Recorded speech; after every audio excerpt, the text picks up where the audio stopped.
We are ready to go for Game 2 of this doubleheader here today of Macomb softball as they take on the Ocelots of Schoolcraft College. Macomb looking for the sweep after taking down the Ocelots in walk-off fashion, trailing 8-4 in the bottom of the seventh and coming back and winning 9-8. Trying to take care of business here in Game 2. I'm Alex Johnson, my partner here today, Tom Cavanaugh. Have to get ready for the first pitch of action. Alex, this team showed a lot of fight in Game 1. They got their veteran Grace Jakowski starting out Game 2 on the mound. We'll talk more about her in just a second. She throws a first pitch strike to Lucy Whalen, a leadoff hitter once again for the Ocelots. Sets and fires on the next pitch just outside, 1-1.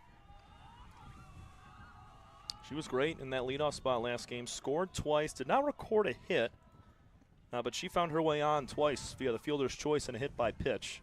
Macomb fell down early and was able to climb on back. They don't want to get in that same hole here in Game 2. Outside again, 2-1 to Whalen, the freshman outfielder out of Tecumseh. Hitting 184 on the season, coming into the doubleheader today.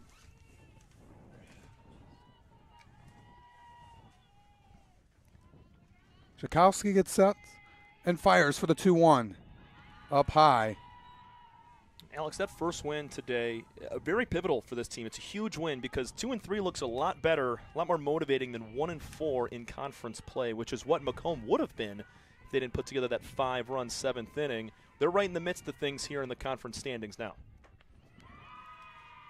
And just outside for ball 4 and absolutely getting that win, puts himself in a better position. And taking a tough defeat like that, they could have just thrown everything in the towel and just moved on to the next one, but they didn't. They played on hard to the rest of the way. As it's now Melanie Buzo in the 2-hole here, left fielder.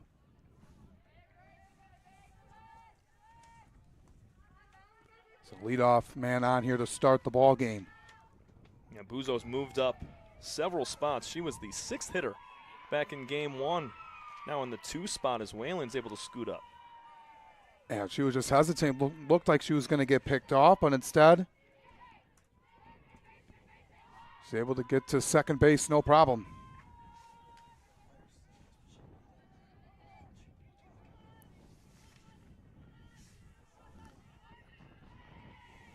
So an early opportunity with a runner in scoring position for the Ocelots.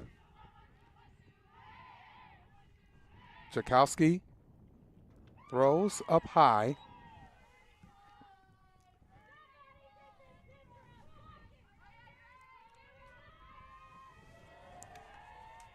Don't want to get off on the wrong foot like they did in the last game. I was going to say, it's tough playing from behind, but Macomb did a really nice job of staying pretty close in their deficit. I mean, Schoolcraft scored 9 runs. Macomb went down early, 2-0. They matched that at 2-2. When they were down 5-2, they scrapped back, grab a couple more. Schoolcraft takes the 4-run lead in the top of the 7th. No problem for MCC. Head coach Jim Beard and his squad able to crawl all the way back. Definitely want to have the lead in this one. I mean, Schoolcraft's going to be hungry. You just spoiled Caitlin Solberg's 7-0 start to the season. She took her first loss. They're trying to get a win not only for her, but for this team to get back on track. They do not want to get swept for the first time this year in conference play. They need a sweep. Macomb looking for a sweep of their own.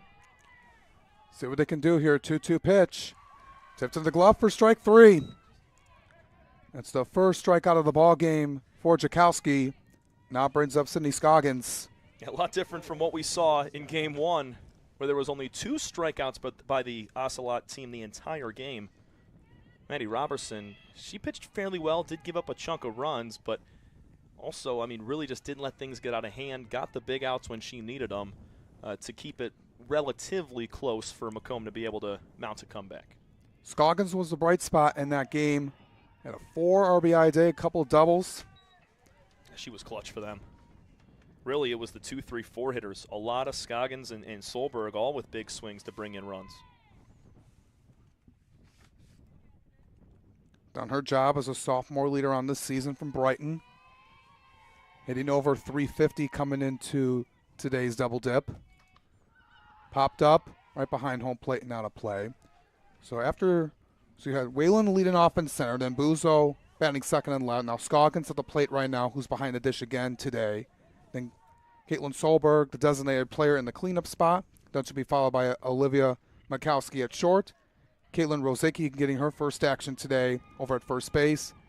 Then Delani Rubio at second base bats 7th. Jordan Emery in right field batting 8th. And Vanessa White will round out the lineup again over at the hot corner. Well executed play that time from Schoolcraft. You fake the bunt, you bring in Garfalo, and then it's so tough for the shortstop there, Rich, to come over and get there in time to keep Whalen off a third. That was well done. Been doing their job here. Keeping Macomb off balance. 2-1 count. Above the letters.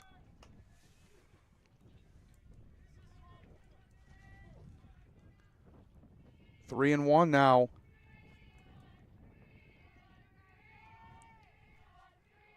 He's been a dangerous player all day.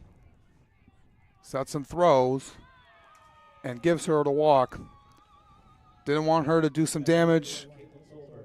And that's what it is. You know, you just don't attack her like you normally would if she didn't have 4 RBIs in Game 1. Much like they did with Caitlin Solberg, intentionally walking her twice in Game 1 after she hit a home run in the opening frame. You're kind of doing the same thing here with Scoggins, not necessarily intentionally walking her, but pitching around her in a way where she doesn't get anything too good. Yeah, an early mound visit here. It's 2 walks in the first 3 batters for Jakowski coming in here. On the season, she is fairly close with her strikeout and walk ratio. Alex, 32, now 33 strikeouts, and now 32 walks on the year. That's in 27 and a third innings pitched. And when you allow all those free passes, those add up. And just put your backs against the wall. As it's now Solberg, cleanup hitter. Mentioned the 2-run bomb she had in that first inning of the last game. Trying to score the first runs here is easily taking second base as Scoggins. That's 3 bags that they have stole already here. I think head coach Bree Rich and this Schoolcraft team put an emphasis here in this game, too, on being aggressive on the base paths. As you mentioned, they've already attacked extra free passes for extra bases here, and they're going to continue to do it. On the right, off the glove of McLaughlin. 2 runs are going to score, no problem. And the Ocelots on the board first, once again. It's hard to determine there if that's a hit or an error because it kind of just glances off of the tip of the glove of the first baseman McLaughlin that time. But I think she could have had that. It was to her left. It was hit hard. We'll call it a two-run base hit, at least on my end. Yeah, those are the ones that you can't really say. It just kind of took an awkward bounce. I mean, she surely should have had it in her glove, but it did come on her pretty quickly, and it did take that bigger hop that you mentioned and just bounced right off the tip of the leather. So a 2 RBI hit by Solberg once again in the first inning, this time just a single. 4 RBIs on the day for Caitlin. Pretty solid. Yeah, Olivia Makowski as the pitch count is, this is going to be the 20th pitch already thrown this inning. High fly ball into right. Underneath it is Hemmelberg. We got our second out of the inning. Give Reagan Hemmelberg a ton of credit back at the end of that last game. She had the 2-out double to drive in a run, make it a 1-run ball game, and she would score herself on the Garfalo walk-off base hit. Now Caitlin Rosicki, first time we've seen her here today. Only playing in her sixth game on the season. Coming over from Holt, Michigan. She floats one out into the infield and right. Viviano will call for it and make the catch, but not before Schoolcraft gets 2 on the board once again. Caitlin Solberg with a 2-run single, and the Ocelots are up 2-0 as we head to the home half of the first right here on the Macomb Athletics Network, your home for Monarch softball.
Welcome back. Bottom of the first we go. Here at Macomb Community College, take a look at our Monarch starting lineup here for Game 2 of our double dip here today.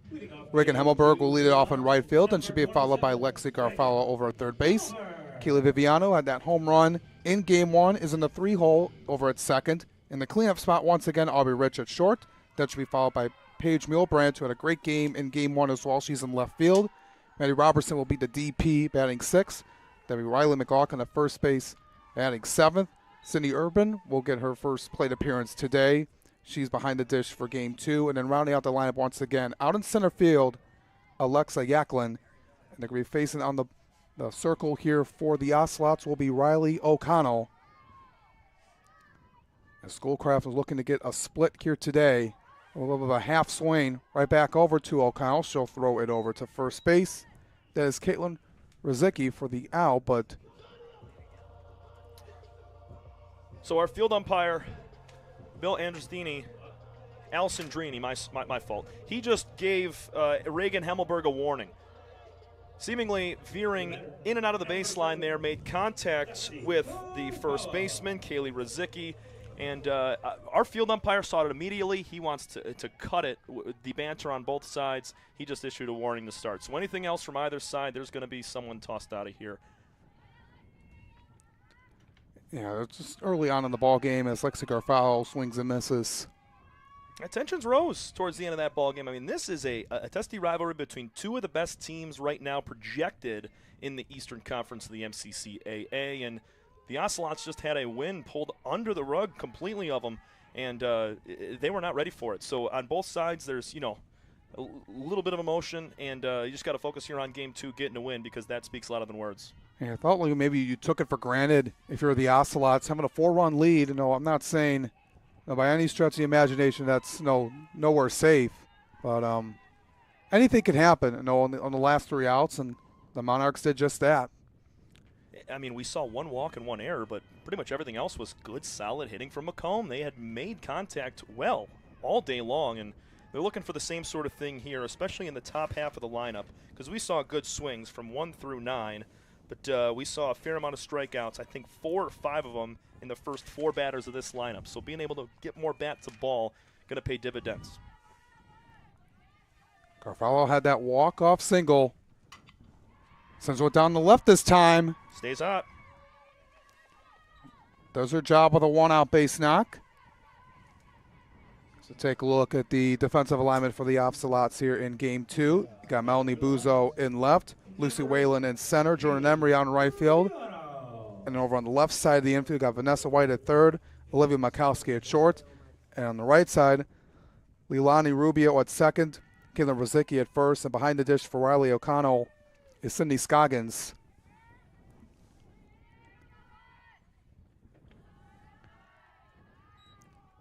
Kayla Viviano tied the game up with a shot. Home run over left center field.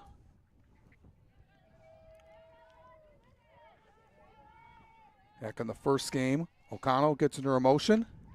Pulls one out into right this time. Is going to drop in. Going to go all the way to the wall.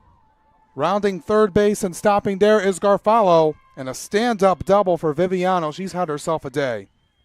This 2-3 punch here from Macomb's offense has been producing today, and we're going to see a lot more of it this year. Both Garofalo and Viviano coming up with big swings there to apply some more pressure on Schoolcraft. Ocelots kind of have to be a little annoyed that they take an early lead, and somehow MCC is always finding their way to claw back and apply that pressure. And I'm just going down with it here is Aubrey Rich now up at the plate. And that was probably the premise of what head coach Jim Beard said in between games after his team walked it off. Just that no-quit mentality from innings 1 through 7. Yeah, they've gone through some tough defeats over the last few days. You know, were just outplayed by Mott, especially in that second game where it just really got they wasn't the best of games, and then in that OCC series, you know, you're able to get a split, but the defense wasn't there for one of the games as you allowed 20 runs. You don't have to want to play catch up all the time, as this one's popped up into the stands. Is Rich.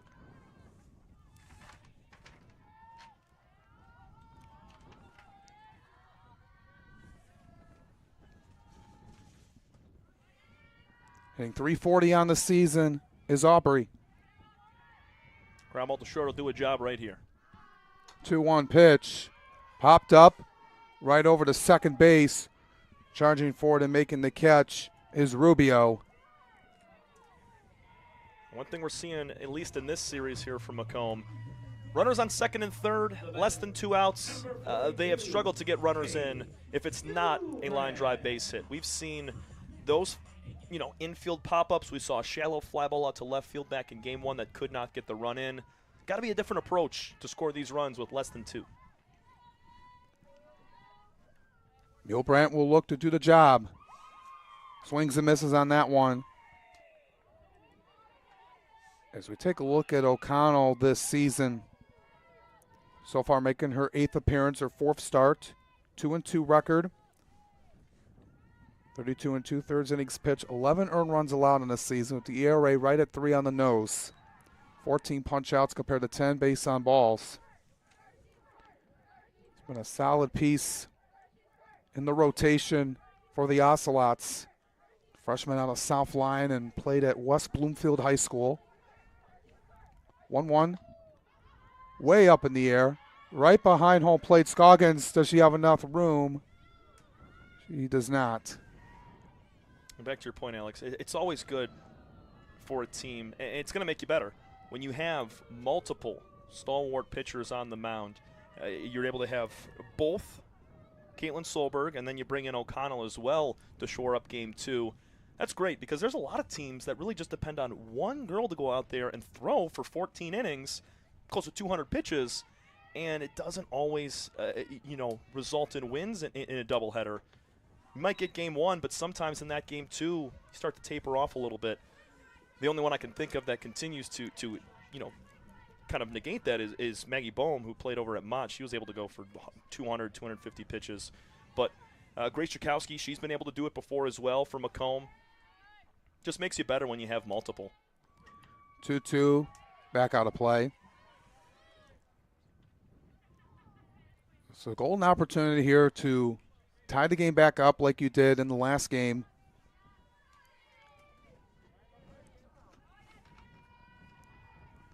Just you learn on these things that happen throughout the course of the game. Is this one grounded right over to White? She'll throw it over to Rozicki, and the Ocelots get out of the jam unscathed. As Macomb strands 2 runners in scoring positions, we head to the second. Still trailing 2-0 to the Ocelots right here on the Macomb Athletics Network.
Inning number 2 here at Macomb Community College. Bottom part of the order for the Ocelots coming up, Rubio, Emery, and White, as Chakowski gets back on the hill. She threw 21 pitches in that first frame. About a couple of walks. But needs a 1, 2, 3 inning of work against this bottom third of the lineup for Schoolcraft here today.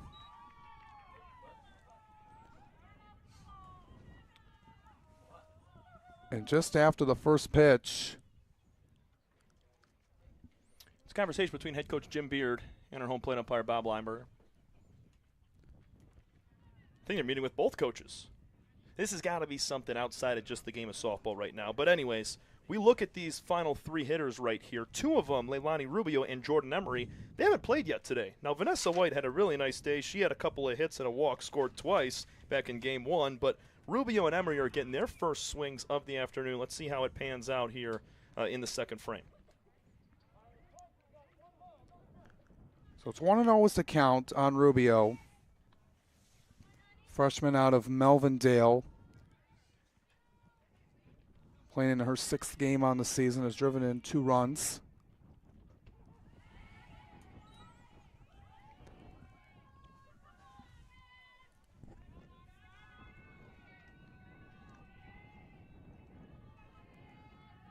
So Chakowski gets back to work. Right down the belt, and a swing and a miss by Rubio. Nice pitch from Chakowski, lower outside corner right there, getting the swing and miss. She can mix in the off speed as well. He just blew it by Rubio on that last pitch. I doubt she throws it here, but she might. Try to go a little bit upstairs with it, but a little away from the zone. It's a tad outside. Alex, we noticed last game, Macomb gets the leadoff runner out. They usually come out with a 0 on the scoreboard. Another strikeout for Chakowski. That's number 2 on the evening.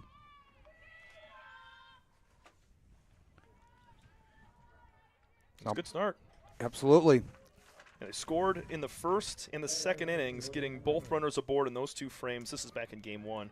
Innings 3, 4, and 5, they recorded the first out on the first batter. Those were all scoreless. And then a leadoff base hit in the 6th, and then a double in the 7th led to runs in both innings for the Ocelots. So it definitely tells a tale when you're able to get the first batter out, and Chakowski just did that. Absolutely. Now you got Emery due up. Her first plate appearance today. Lefty slap hitter going the other way. See that left side of the Macomb infield playing way in. There's a few of those players on the Ocelots, and that's been a difference maker. She's over from Trenton, Michigan.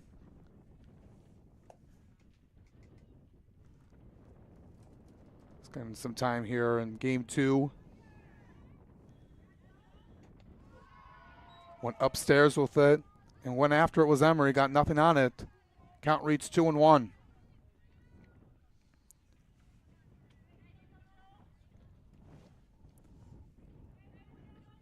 Tchaikovsky takes a look at home plate and throws. Way out of the zone that time, and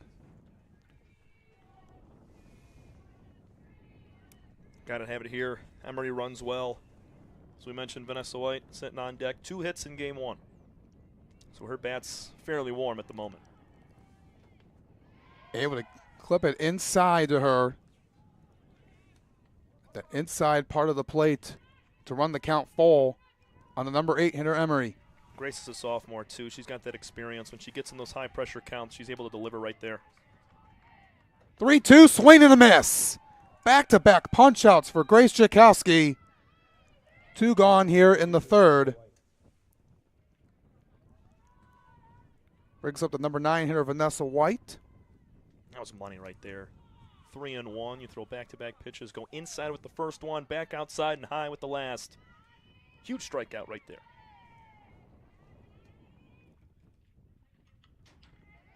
Foul tip back to the backstop. As we take a look at the defense for the Monarchs here in this second game. Paige Muhlbrand is out on left. Alexa Yaklin in center. Reagan Hemmelberg on right. And Alexa Garfalo over at third. Aubrey Rich at short. Kaylee Viviano at second. Riley McLaughlin over at first. And Cindy Urban on the plate for Tchaikovsky as it's quickly 0-2 on White. Urban, another sophomore. It's the only 2 second-year players on the field currently are at on the mound and behind the plate. Urban's kind of a catcher by trade, kind of developing into one this year after playing a lot at first base last year. It's looking to be a key piece to this Monarchs team. She was last year. Yeah, she had 7 homers and 35 RBIs and a .311 average. As White gives us one a ride out into center, chasing that one down is Yaklin. No problem.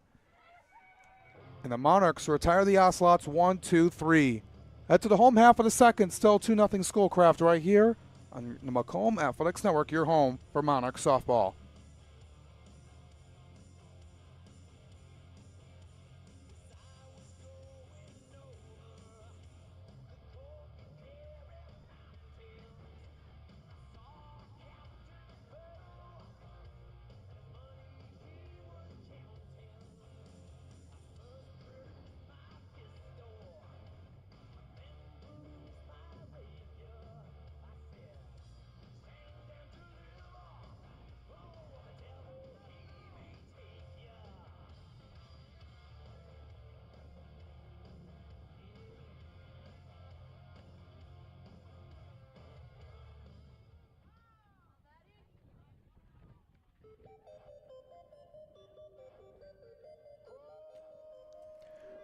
Manny Robertson will lead it off here in the bottom of the second inning.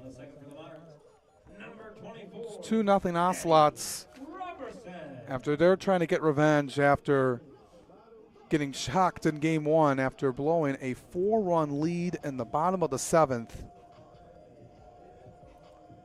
Robertson was the game 1 pitcher. Earned her 3rd win of the year in her 10th appearance. Now 3-4 on the season.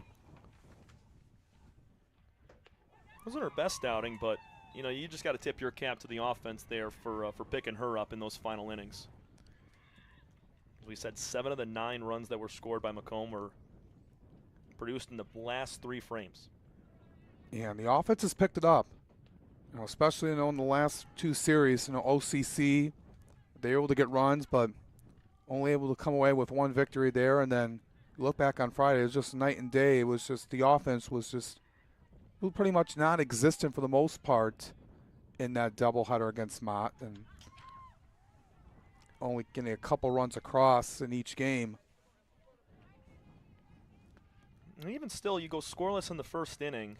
You had 2 hits, including a Viviano double. So we're seeing still this Macomb team not changing their approach much from game 1. They're still attacking and making fairly good contact.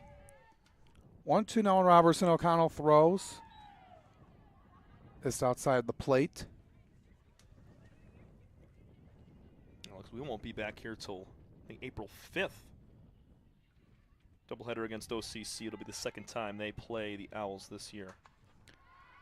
Sends one down to left, but way foul. And that road trip is going to be crucial coming up here for the Monarchs. There's a lot of key games coming up. I'm on the docket here after today. So they will play out at SC4 Friday and then Henry Ford Saturday.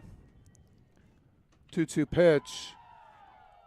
Looked like that could have been strike 3, but instead it's a full count. And so got SC4 Friday, Henry Ford Saturday, then Friday the 4th out at Mott. And you mentioned OCC on the 5th. Payoff pitch. Just outside for ball 4. It's a wise call that time. We saw back in game 1 Scoggins doing that same thing where she'll catch the ball outside of the strike zone and then yank her glove back in. It was called for strike 3 back in game 1, not so much here.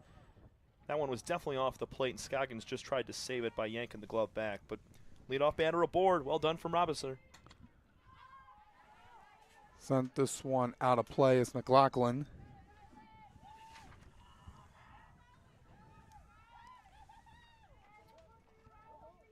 That was the 3rd free pass of the day and 5 at-bats for Maddie Robertson.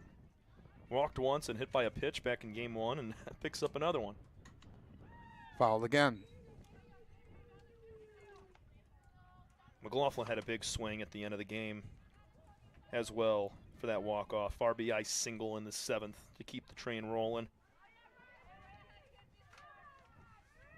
Now the 0-2. Sends this one away again. This is the type of fight you want to see from a freshman. I mean, this entire group right now, besides Sydney Urban, who we'll see up next. So you mentioned all first-year players.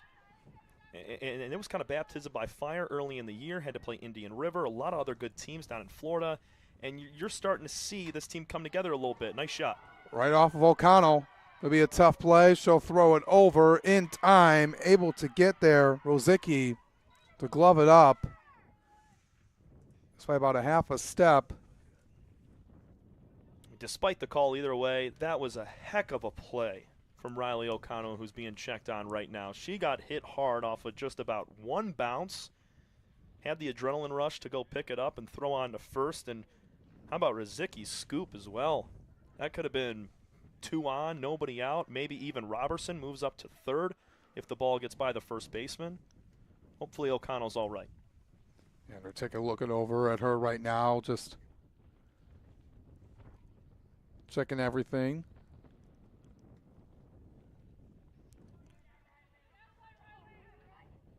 We're just going to see here. That was just a really hard hit right back up to her, and she's able to make the play. Yeah, once you see those legs moving a little bit, seems to be okay. Talking with head coach Bree Rice. Sydney Urban will step to the plate for the first time in this doubleheader. Remember her from last year. She, has a lot of power on the left side of the box. Had 2 home runs against OCC. She can work the opposite side of the field really well, so it's tough for pitchers to kind of stay away from her. But towards the end of the season, a fair amount of strikeouts, so it's either she's got a lot of power or sometimes she will swing at stuff up near the chin or the nose. But back for sophomore year here for Sydney, I cannot wait to see what she's able to do here in conference play.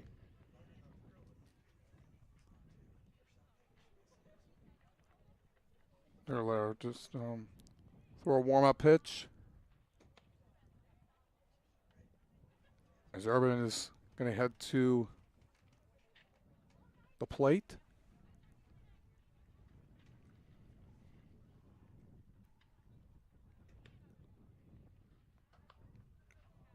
Looks all right to me. Robertson will be on second base with that one out.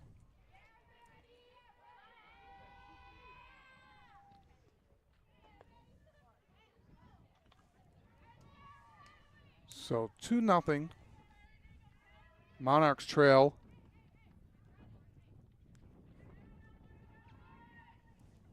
Looks like I'm going to get back to play.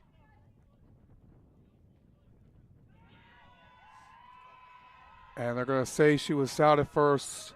Yeah. I thought we established that. Okay, cool. I don't know if there was just another discussion. Yeah, I don't know why they went back on it, because our field umpire made a heck of a call. I know it doesn't go in Macomb's favor, but still, I mean, he made a nice bang-bang play call right there for the out. I didn't know we were talking about it. So runner on second, one gone for Macomb. Cindy Urban up at the dish. Swings to the first pitch foul. When he did put up the out sign, I was afraid there was somebody else being called out. Urban a little bit late on that first pitch here. O'Connell's, bringing a little bit of heat. Urban's got to get that foot down, get those hands around in time. She's got all the power in the world. 0-1. Tipped into the glove for strike 2. That time, that right shoulder was just out near the right field foul pole.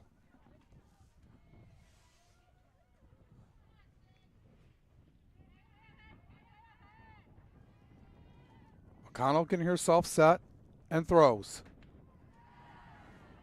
Just missed 1-2.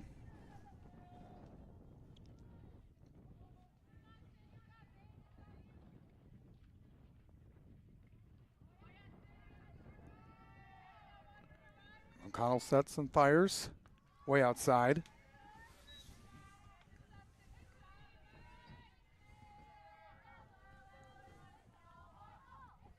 Urban this year hitting .276. An impressive year last year, hitting over 300. Driving in 35 runs. Called strike 3. Got her in that lower outside corner. Second out of the inning. Seen that been called a fair amount today. From our angle, it's tough to see, but that bottom barrel of the zone, they're going to call it there. To us, it looks like it's the ankles, but it's right there, just below the knees.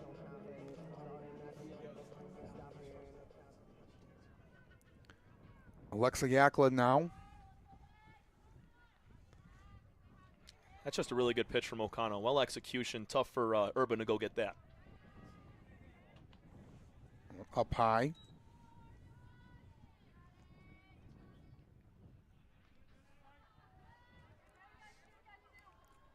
Yaklin 269 coming into the ball game today.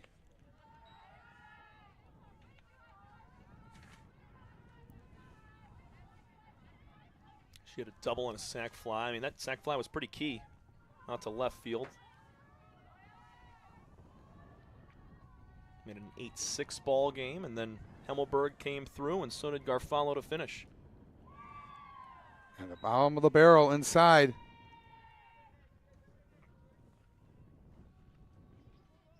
Two and one on Yaklin.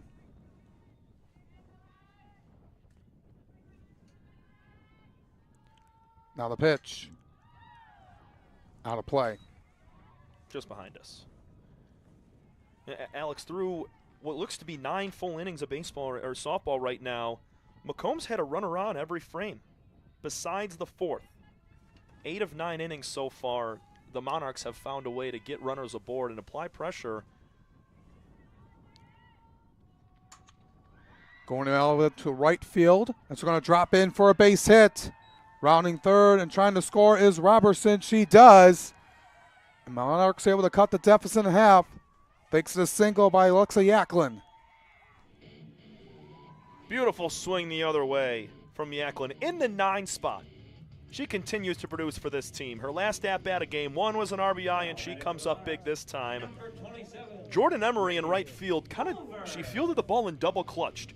That was a lot closer of a play at home plate, or it would have been if she went full send through it right away, but she took that double clutch, and that's why Robertson was able to jog in and score without a throw or without having to slide or anything. Turns it over to Hemmelberg, who sends this one up way up into left center. Underneath it is Lucy Whalen to end the frame. But the Monarchs get one back. RBI single by Alexa Yaklin makes it a 2-1 ball game as we head to the third. This is your home for Monarch softball.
Two-one ball game.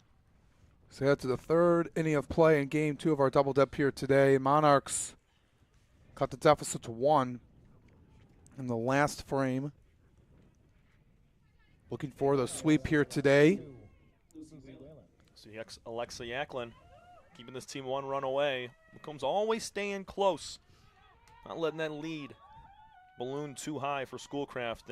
And the Ocelots have led for every single point except for the final batter of game 1. She's standing right on the very fringe of the batter's box. If I'm Jakowski, I'm going outside corner here against Whalen.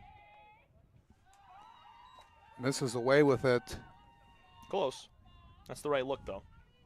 The farther Whalen is away from the plate here, the easier it's going to be to get her out going on the outside corner. Plus, Lucy's only looking to go the opposite way towards both Garfalo and Rich. To offering, laying down a bunt. And it's foul. It's so much better that Garfalo did not get any piece of that. She would have had her body in play, making contact with the softball, unless she catches it.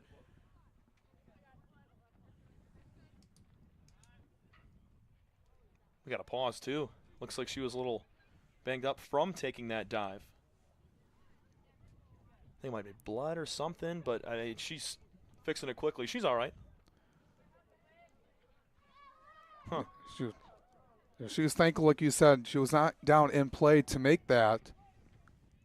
Because if she's in play and she just tips that and that ball trickles out towards the third base coach's box, and that's a base hit all day for Lucy Whalen. But if she catches it, I mean, heck of a play.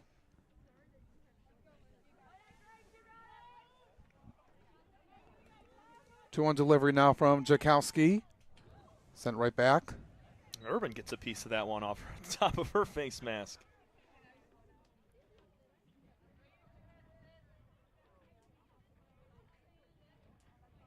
Seen a little bit of everything today. Diving plays, balls off the top of face masks. Robertson got hit with a line drive. Also got hit by pitch on her ankle. Doesn't feel much better in 35-degree weather either, Alex. Yeah.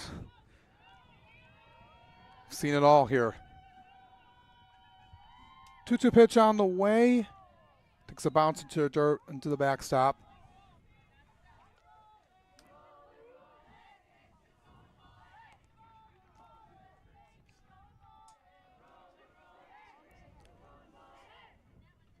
So full count here on Whalen.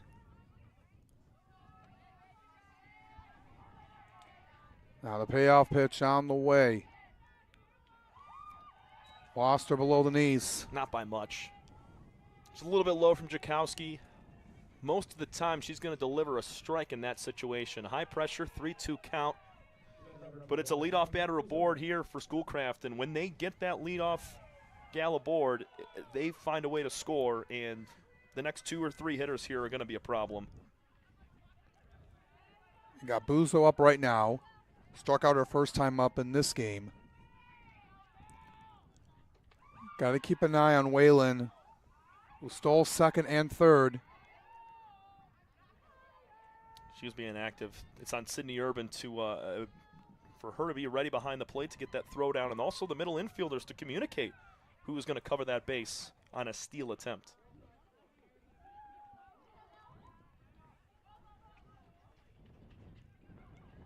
There she goes. Urban going to throw it down to second, not in time. 3 in this one already for Waylon. Yeah, it just wasn't quick enough behind the dish there from Urban. Throw was a little bit off to the opposite side of the bag. If I'm head coach Bree Rice in this Schoolcraft team, anytime I have a run around first base and it's a decent scenario, I'm taking off. 14 on the season for her. Wow. Just under 1 a game. Only been caught once. Way outside with it, but Urban able to keep Waylon at second. But the count is 3 balls and no strikes.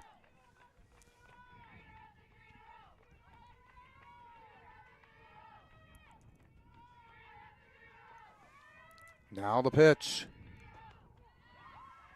Gets her inside. And Grace going to battle here. Went to a deep full count against Lucy Whalen. Lost that battle. Trying to come all the way back here on Buzo. Try to find at least 1 out before you get to the Scoggins and Solberg duo in the 3-4 spot here. See what you can do here. Swing and a miss. Little riser. Changed the eye level there on Buzo.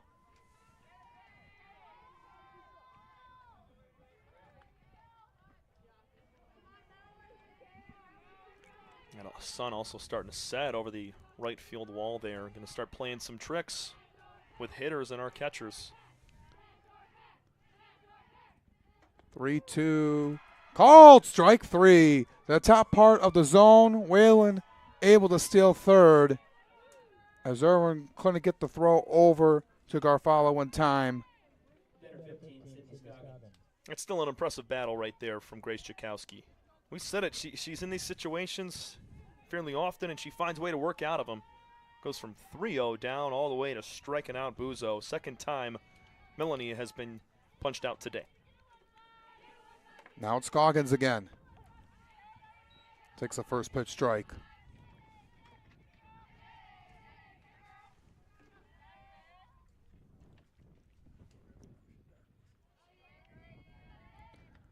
Runner on third, 1 gone here for the Ocelots, up by 1.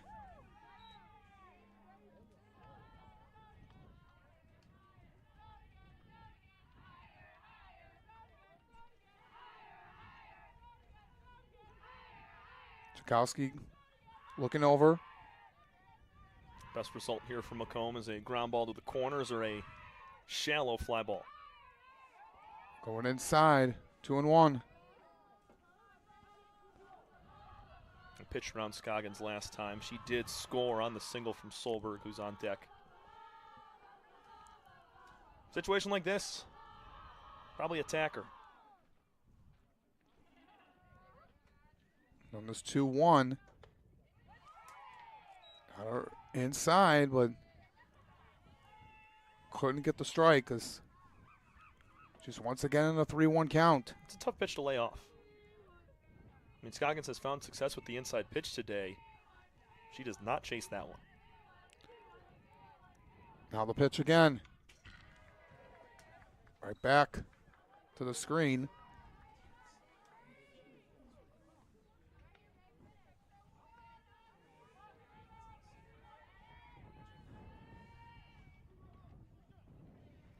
It's 3-2 now on Scoggins. It's a big pitch right here. It's going to wind up here. Pulls it foul on the left field line. Sydney was all over that one. Jakowski went inside once again. This time Scoggins getting her barrel all the way around. A little too far that time. You can see in left field as well. Mulebrandt, she's hugging the line, playing deep. Payoff pitch again. Popped up. Third base side. Now going into foul ground and could not make the catch was Paige Milbrandt. That's a tough play. You know, you're full head of steam, charging in on an angle. And she knew, Milbrandt did, that if she makes that catch, she was going to have to pivot her body completely and throw home, because I guarantee you Whalen would try to tag up there. She was already running thinking that the ball was caught. So another chance here for Scoggins. And that was the one right there. But, I mean, it's such a far sprint right there from Milbrandt, who we just said was playing deep and left. Payoff again. Just missed up high. And a second base on balls in this game for Scoggins.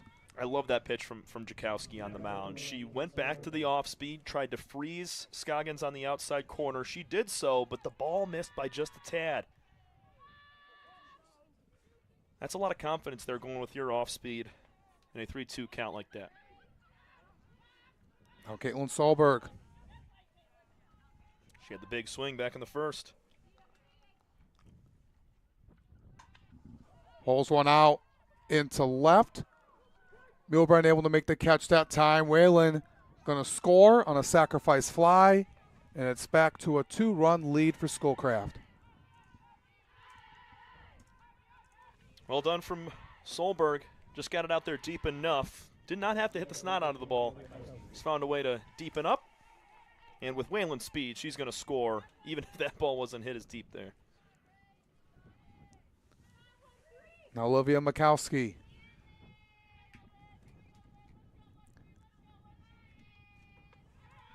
Up high for ball one. Falling out to Hemmelberg out in right field last time. As we said, leadoff walk's going to find a way to score runs. That's what happened in the first and the third innings. Swing and a miss. Makowski flew out to right her first time up.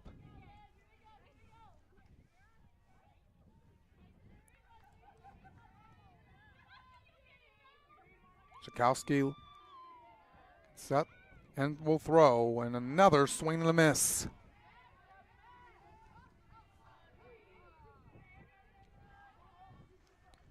Just need one more strike. Stick with that fastball in the outer half here. Don't want to chance it going high and in. Makowski's got a good swing. Went upstairs with it.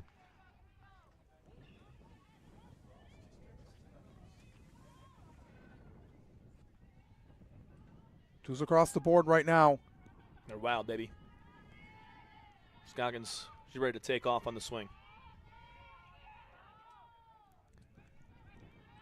On the pitch.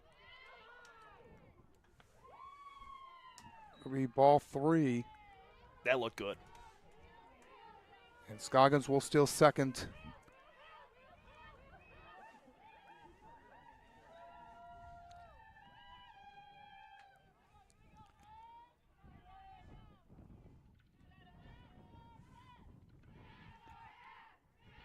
Looking to keep it going is Makowski.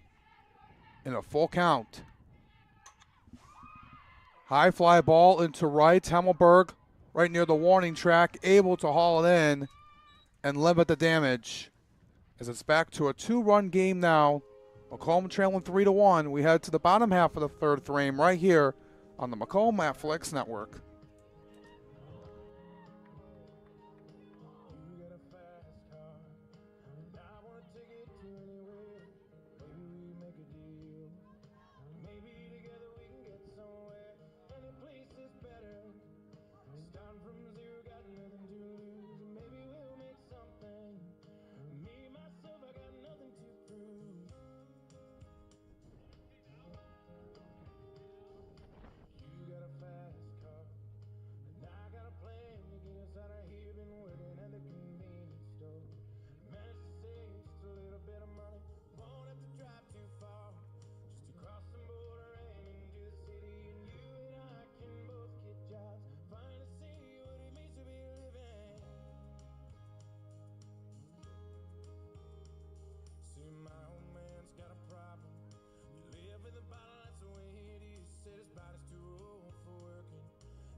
Bottom of the third inning, 3-1 lead for Schoolcraft over your Monarchs. Here, Alex Johnson, Tom Cavanaugh with you. Got 2, 3, 4 hitters due up. Garfalo to lead it off.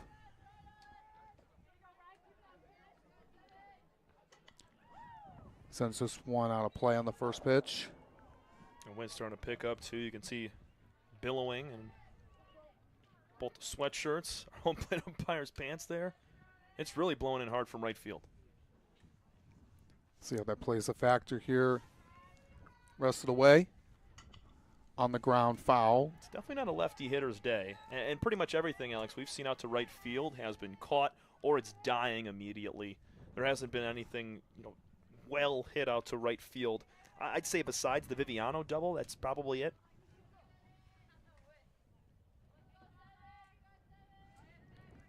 Yeah, everything's been over into left field for the most part. Yeah, with Macomb, they only have Sydney Urban in the left-handed batter's box. And then for Schoolcraft, they got 3 or 4 girls with Waylon and others, and they're looking to just go opposite field with it. So you're right. Our heads have been turning to the left side of the screen for most of the day. 1-2 pitch. Finds a hole between third and short. Right back to it. Nice swing. That brings up Kaylee Viviano. We have a second. This game is brought to you by First State Bank, community bank with nationwide ATMs and locations throughout Macomb County, Michigan, offering consumer and business banking since 1917. Visit one of their branches today. Lexi Garfalo getting hot in the middle of this doubleheader. 3 straight at-bats, 3 straight hits.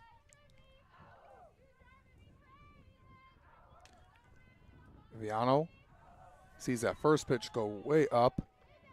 Good stop there by Scoggins to prevent that one from going behind her. It's good to see O'Connell as well, not favoring that leg after being connected with on the ground ball back up the middle from McLaughlin.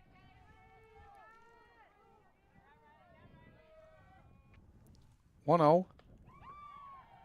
Got her below the knees and went after it. Viviano doubled into that right center field gap her first time up.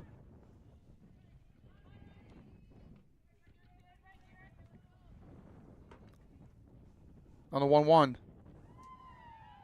Gets nothing on that one as it's right down the middle.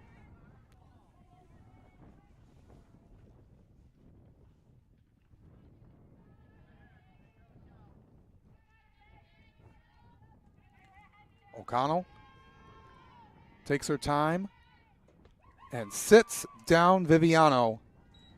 And it's the second strikeout of the ball game for her.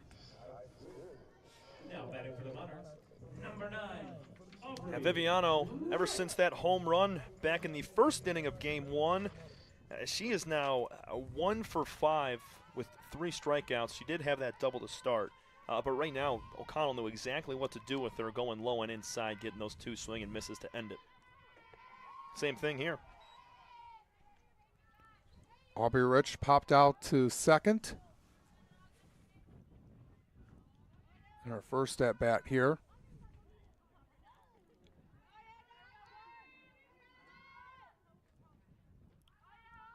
Set and firing is O'Connell, and misses that one high.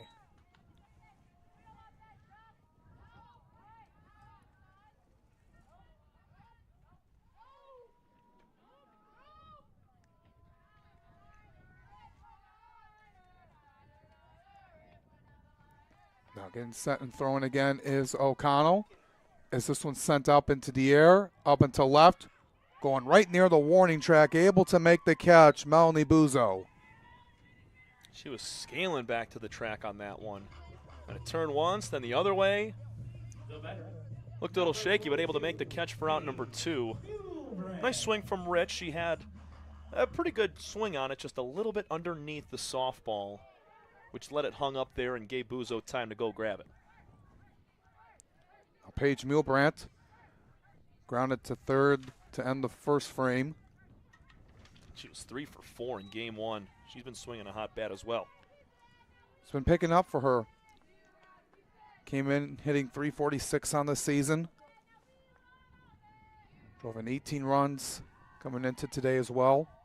I mean, when you got 4 different hitters in this Macomb team hit above 300, and then you also have Hemmelberg, who's sitting over 450, that says something about this freshman class here. Popped up foul side third base. Making that play is White. And besides a leadoff single by Macomb, they can't get anything else. Head to the 4th, still a 2-run ball game. This is your home for Monarch softball.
Three-one lead for Schoolcraft. As Jakowski gets back to work. It's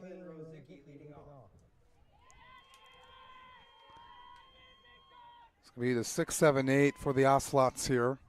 We have 1 hit on the board, but they scored 3 runs. And when you look back at these first couple innings of the ball game, Alex, you know, you had 2 walks in the first 3 batters for Schoolcraft to start their offensive day, and then all it took was that 1 hit from Solberg to score 2. You go back to the 3rd inning, 2 walks in the first 3 batters, leads to a sac fly from Solberg again. So it's been 4 walks in the early goings of the 1st and 3rd innings, and it's, you know, not taken much from Schoolcraft to be able to get on the board. And then, like you said, the 1 hit on the board and put yourself in a good position right now. But when you're trailing 3-1, but you have 3 more hits than the other side, it's either errors or walks that is hurting you. And right now, it's the walks from Jakowski. 0-2, up and away. I mean, she's also come up in clutch spots as well. I mean, she got Jordan Emery to strike out after falling down 3-0. She battled back on Leilani Rubio, who we'll see in a minute. So, you know, she's done her part, but there have been a few at-bats that have really worked out for Schoolcraft throughout the inning. Jakowski will throw, and it's tipped into the glove for strike 3. Strike on number 5 on the day for Grace Jakowski. That's what she's going to do. We saw last year she racked up multiple ball games with 10 or more strikeouts, and she's halfway there to this point, doing an excellent job. What you need to do here. Yeah, you eliminate these walks for her right now, and I mean, she's one of the best pitchers in the conference.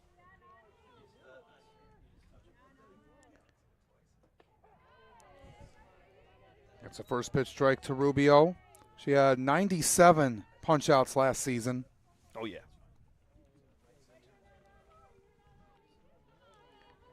And the ERA at 4.29. Was 11-5. Had 10 complete games, 4 shutouts. And it's 0-2 now on Rubio. And her shutouts in part, obviously, because of her stellar pitching, but also the infield last year for this Macomb team. They were veteran, and they were stout. Allie Prasnak, former shortstop, now at Davenport University. She was the star of that defense last year. And now you kind of have to reload if you're head coach Jim Beard. You bring in this fresh new squad, and despite the struggles early on, we just saw what that early going and really the gelling of this group has started to pay off to with that 5-run 7th inning and the comeback walk-off. Takes a matter of time, but it'll benefit from you, and especially this group. Been able to come back like that against a Schoolcraft squad that was looking on their way to get themselves a victory. Coming in 10-4 on the season, now 10-5. Count reads 1-2. on Delani Rubio.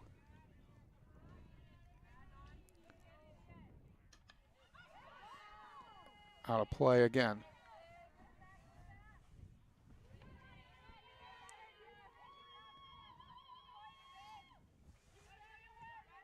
Rubio hanging tough. Struck out swinging last time. Doesn't want to do that again.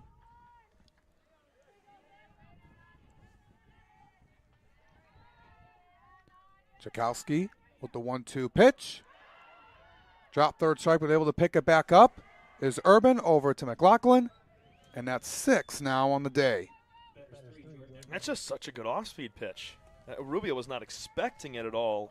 She was way out in front. Tried to hold up all she could, but swung right underneath that softball. Jakowski continues to work that off-speed in at the ideal times, and it's led to several of her 6 strikeouts. That brings up Jordan Emery. Been utilized that a lot here today, and so here again.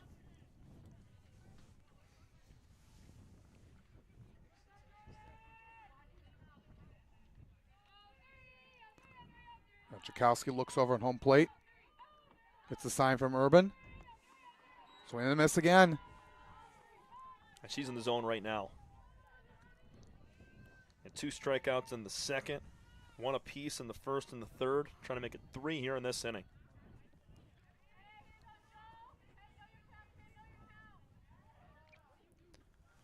So no balls and 2 strikes here in the top half of the 4th. Off the zone that time.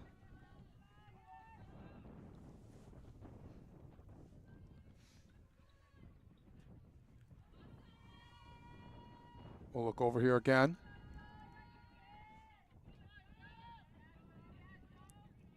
Now Jakowski with the 1-2. Was going inside to her.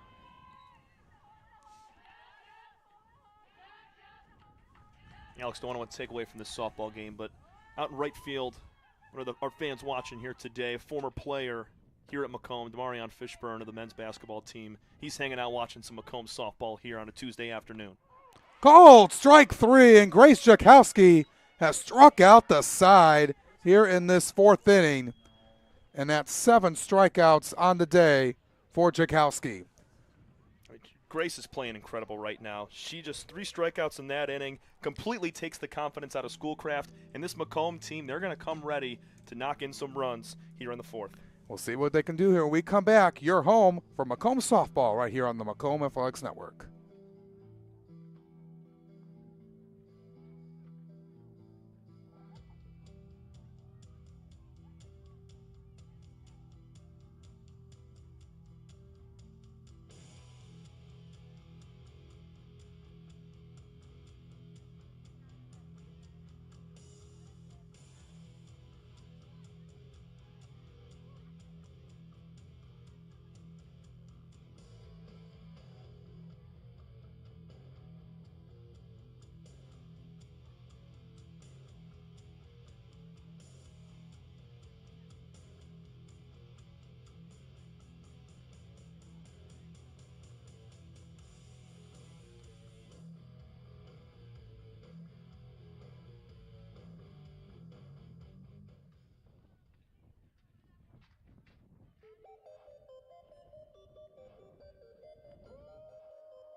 Leading off for the Monarchs, number 24, Maddie Robertson.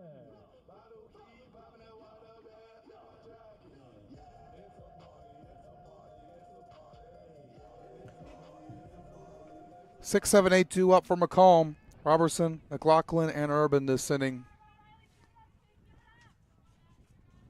As O'Connell gets back in the circle. And her first pitch is a foul ball behind home plate.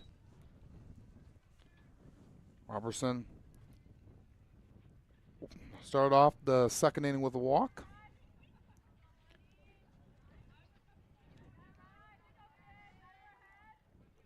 Now the 0-1. Swing and a miss. O'Connell's cruised right along despite giving up 4 hits already. Just 1 run to show for it from Macomb, thanks to Alexi Yaklin back in the second with an RBI swing.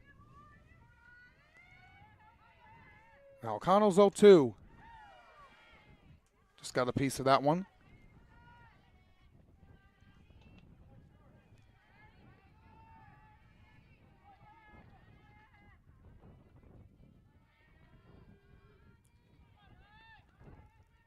Taking her time is O'Connell. Now we'll throw. On the ground, right over to short. That's Mikowski. She throws it over to Rosicki for the out. Seen strong infield play all day long from Schoolcraft. Minus 1 or 2 plays. I think Mikowski had a throwing error, and that's pretty much it. They've done a really nice job locking up Macomb right now whenever the Monarchs put it on the ground. That's what they've been doing here all day. Haven't seen a double play yet from either side. Monarchs did a lot of that last year as well.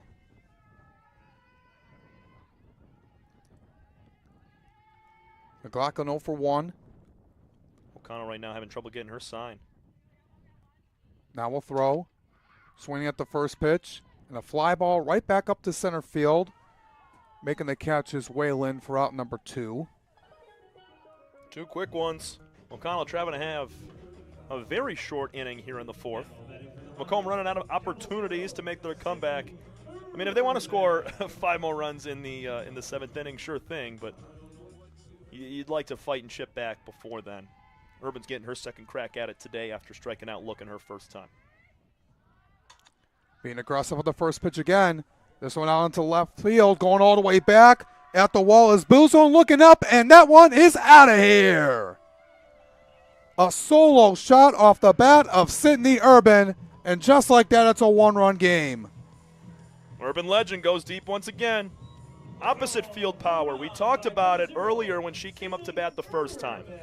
Last year she did a lot of center of the field, right field. She's developed that opposite field power, and she hit it out in the gap.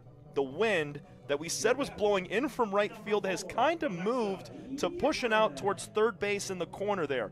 That ball kept going, and it's a solo shot to bring Macomb within 1. Nice swing from Sydney. She needed that. Now brings up Alexi Yaklin. And carried over into that left field wall. And Buzo ran out of real estate. Just striking out that first time on a questionable call in the corner. She's able to right the ship there and go deep. You mentioned 7 home runs last year. It's likely going to get to that total, maybe surpass it this season. It's number 3. 0-1 pitch. 0 inside, 1-1. Yaklin, the only other run producer so far today.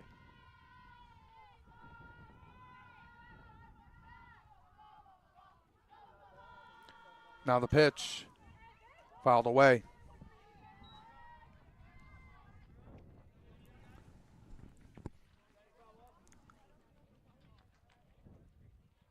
Need another reload here for home plate umpire Bob Lineberger. Sun continuing to set, kind of sat behind these dark clouds over the right field wall right now.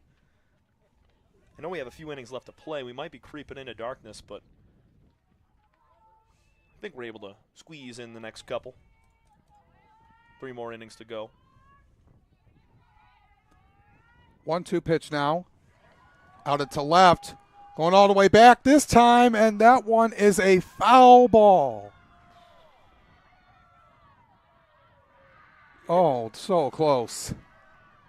I mean, you have a longer foul pole, you have a better chance. But, Alex, from my angle here, I know I'm not right on the line like our home plate umpire is. But that was curving, and it stayed fair at first. It might have curved foul at the end, but, boy, that was close. It's just really tough when the pole is at the level that it is and the ball goes double the height. Tough to tell.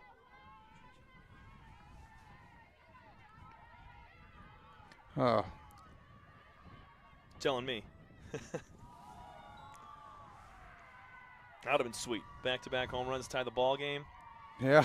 She's got her number, Yaklin does. It's a great swing. Just a little bit too far out in front. She definitely had the distance, too.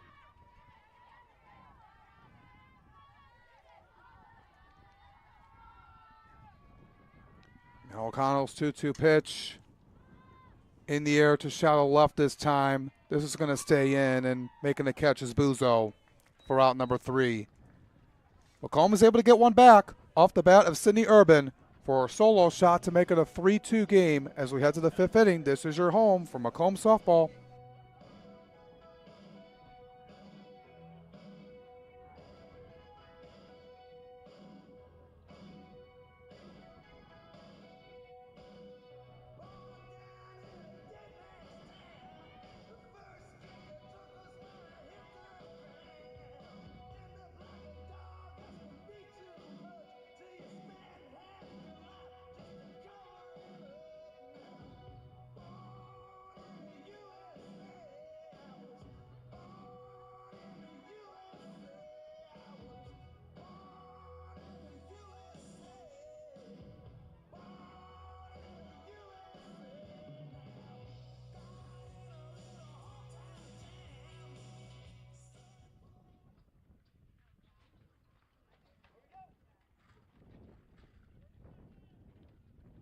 Leading off for the Ocelots will be 22, Vanessa White. 3-2 game. Monarchs are back within one. It's going to be 9-1-2 for the Ocelots. Vanessa White, Lucy Whalen, and Melanie Buzo. You put up a 0 here, you swing all the momentum in your favor if you're Macomb. Out of play is White, who flew out to center first time up.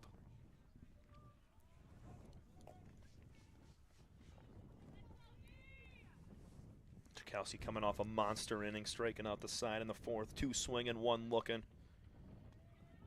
7 on the day is mighty impressive, especially in this cold. Going upstairs with it, and White chased it.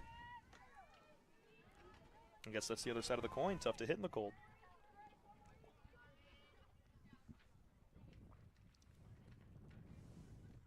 Chakowski again. Will set and throw. 0-2. Swing and a miss again. 4 straight punch-outs for Jakowski. This is vintage Grace Jakowski right now. Unbelievable. 4 straight. That's impressive. And she's retired the last 6 in a row as well. After the walk to Scoggins back in the 3rd inning, she sat down everybody else. Top of the order now, Lucy Whalen. This is that one outside. Whalen with 2 walks and 4 steals in this one.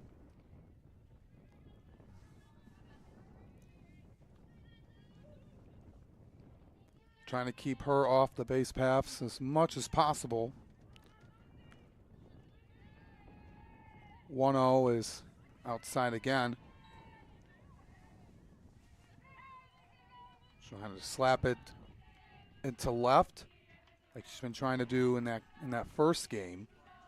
There's some give and take there on the left side of the infield because you play in, because right now Whalen's not going to hit the ball that hard, but if she does make good contact, much tougher of a play. It's in the outside part of the plate, 2-1.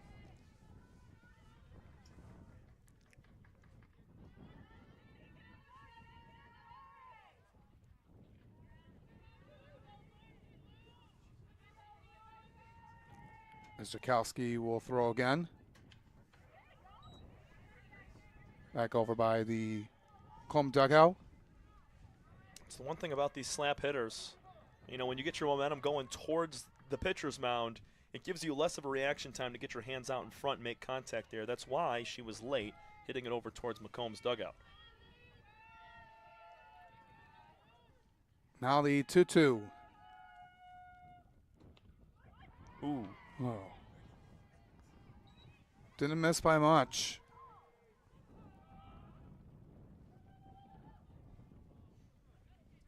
Great pitch. Yeah, looked like it from our end.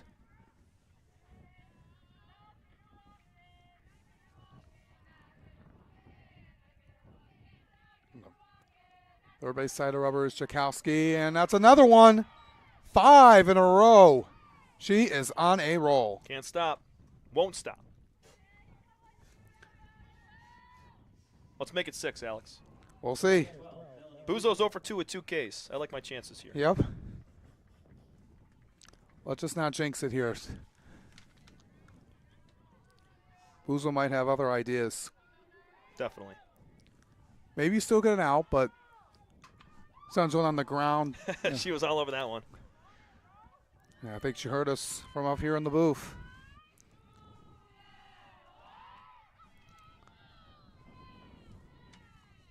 But trying to get herself in the right direction.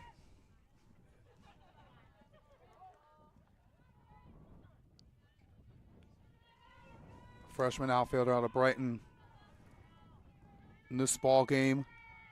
Has not reached base here today.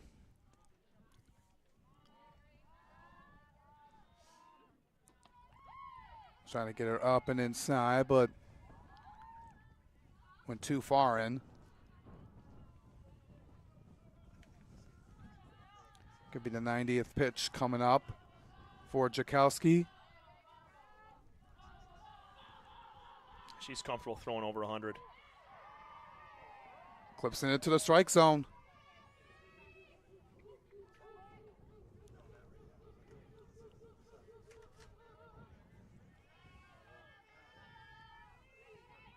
Strikeout here would electrify this Macomb team right now.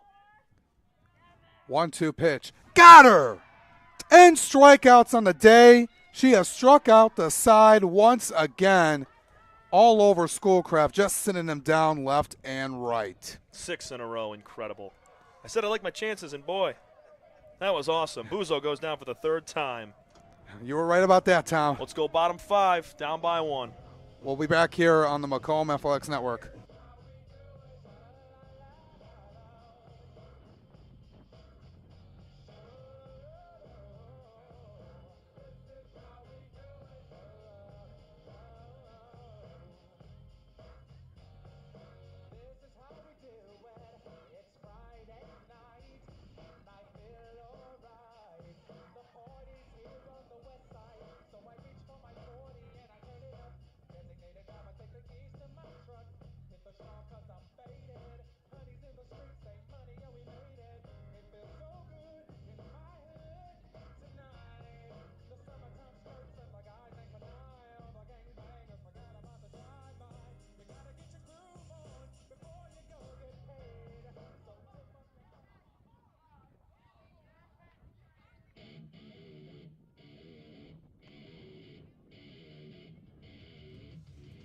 Three-two game. Monarchs trying to tie it up once again here. Got the top of the order due up. Just want to mention, Tom, before we get into action, you mentioned a few innings ago, Demarion Fishburne, one of the players on the Macomb basketball team, had a fantastic season. Great job for them throughout the course of the season, led by head coach Christopher Burns in his second year. He was out there over in that right center field fence watching the game a few moments ago and just coming out here and support the team. A lot of other guys coming out here to watch the softball team play here today. Yeah, we saw Lawan Holloway as well. A couple guys coming out, support, sport to sport. Demarion was great. All region, all MCCAA, first team Eastern Conference, all defensive team. I mean, Alex, we could take the entire inning right now to talk about the men's basketball team from Macomb. They finished 5th in the national tournament, stacking up with the team that actually won the whole thing, Kirkwood. They went to triple overtime with them. It was a heck of a season for Macomb, and couldn't have been prouder to be on that call with you all year long. Yeah, it was a lot of fun. There was a miscue right up as a collision in the infield. It's going back up to second base is Hemmelberg. I think we're going to award that error on Leilani Rubio. She was the closest to the ball, and when she dove in, she completely kicked it all the way over towards the third baseline there. And if I'm Hemmelberg, I'm taking that big turn at second because, Alex, there was nobody at third originally. She could have taken the bag a little bit quicker, but Schoolcraft was able to get back. Tying runs on second base. You'll take that gift. That is just not really good communication as there was a skide up in the air. and no one can call it off. Now, we've seen a lot of the infield fly rules today, but you got to keep yourself set. It's not just an automatic out. Yeah, somebody's got to call that right there. 100%.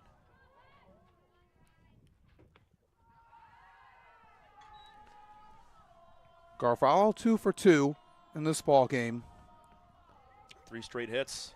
The walk-off in game 1, and you're right. Started on the right foot here today in this one.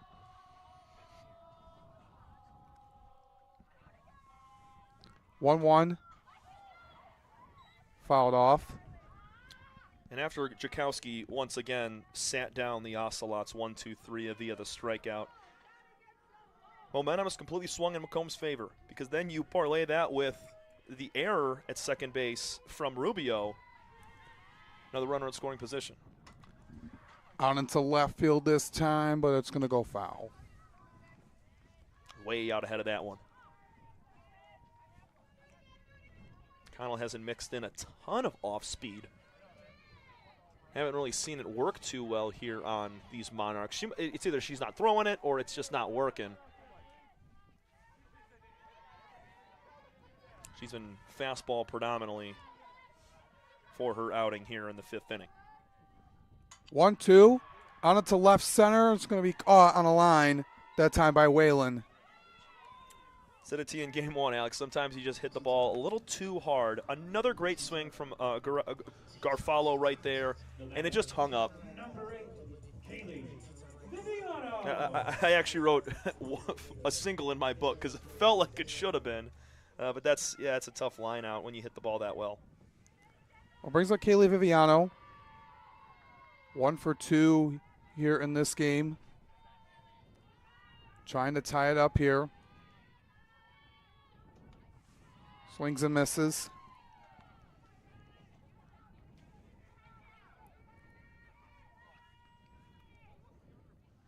You're obviously looking for a hit here, something to drive if you're Viviano. Already have a double in the ball game, but if nothing else, you're in a 2-strike count.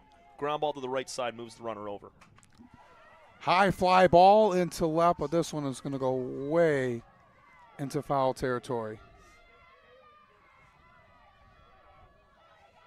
And this is not, where you completely change your mindset, but down 0-2, looking to be productive in any way possible. So going back to that, if O'Connell gives it on the outside, got to go to the right side with it. Into the dirt, gloved up by Scoggins.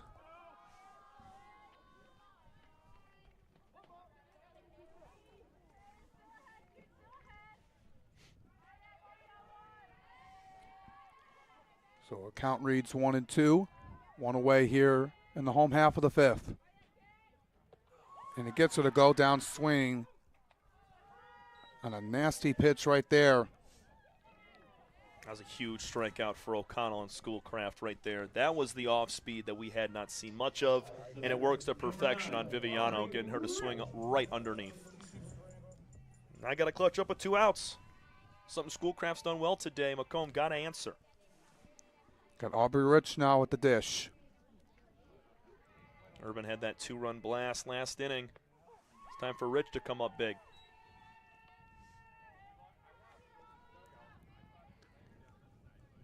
Looking to get herself going.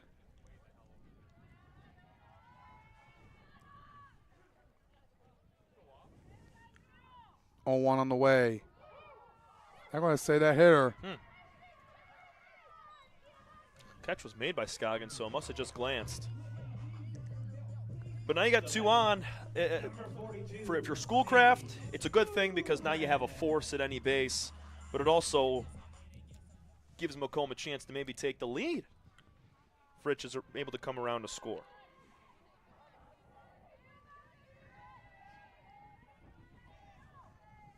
It's been an eerily quiet game right now for Mulebrand, 0 for 2. After she had a monster game 1, 2 singles and a double with a run scored and an RBI. Looking to come to life. Hemmelberg as well on second base. Really good speed. So even just a squeak through single is going to score. Fouled off. 0-2.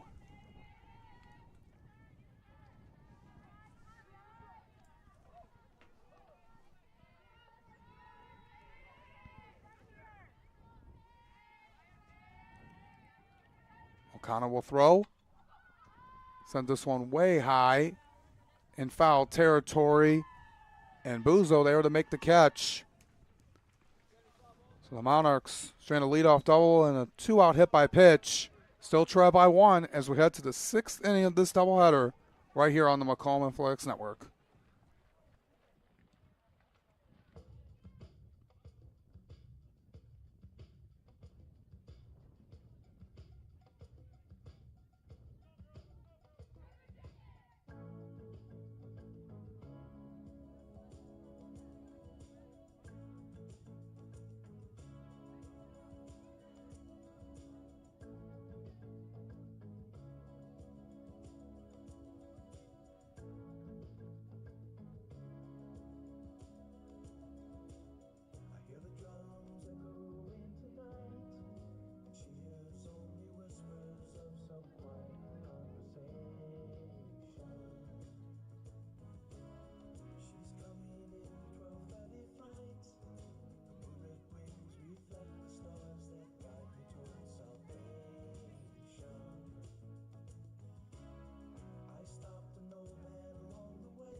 A 3-2 lead for Schoolcraft.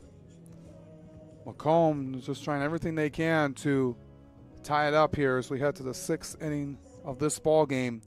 Looking for the sweep are your Monarchs after winning 9-8 in game 1 in walk-off fashion.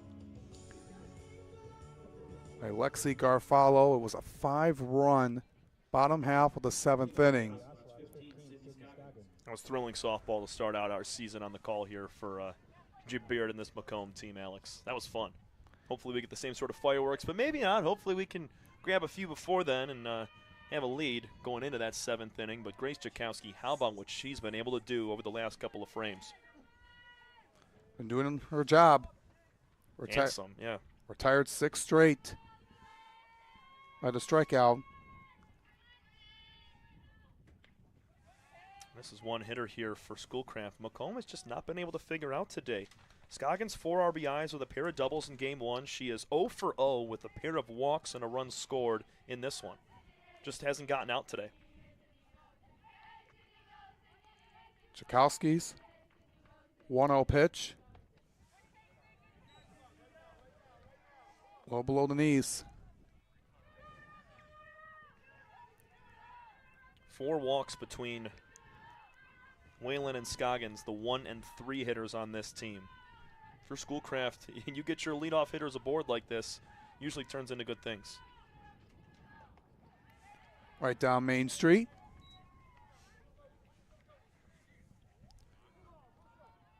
So the heart of the order here for the Ocelots, Scoggins, Solberg, and Makowski.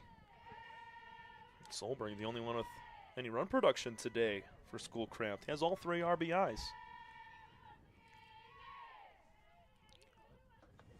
Way up high.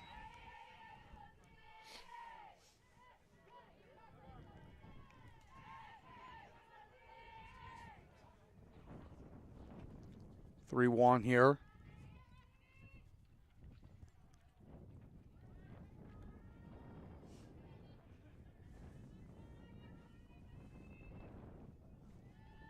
Now the pitch. Inside and ends the streak. It was a heck of a streak, though, I will say. 8 straight retired,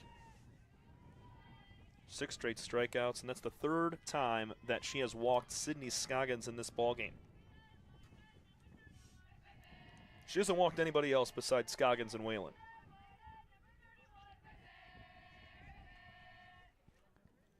Solberg today 1 for 1, 3 RBIs in this one. Also had the home run in the first game. I'm interested to see if Scoggins will take off here. She has some speed at first base, but it's also a 1-run ball game.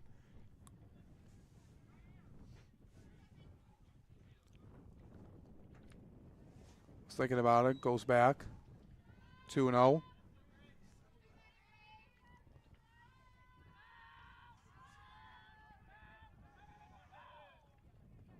Still blows my mind that Solberg has the lone hit in the ball game. That came all the way back in the 1st inning. That's it right now for Schoolcraft. And that hitter. It's not. I don't think she made much effort to get out of the way of that softball right there, but nonetheless, it's a hit by pitch.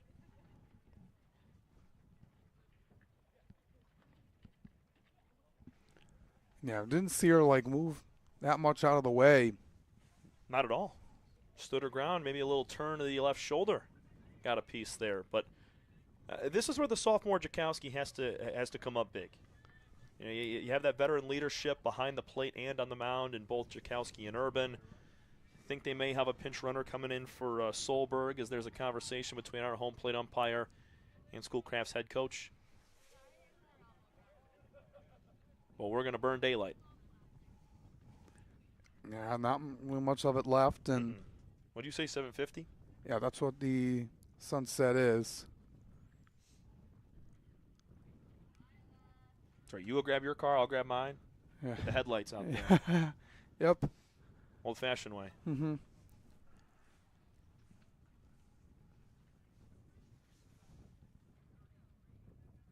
Or, you know, it'd be cool too, if we got a glow-in-the-dark softball. Yeah. We could play all day, all night.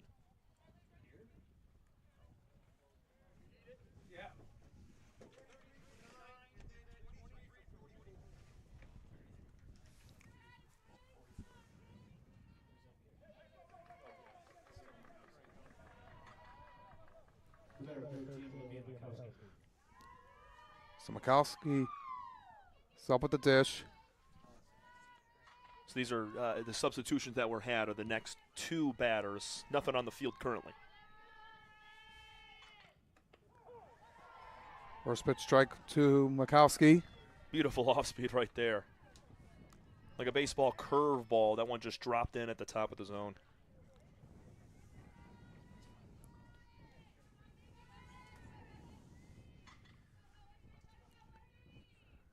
Now the 0-1. Up high, 1-1. Mikowski's only hit anything out to right field today. A couple of flyouts there. If we're able to find an out in this at-bat without allowing either runner to move up, that's huge.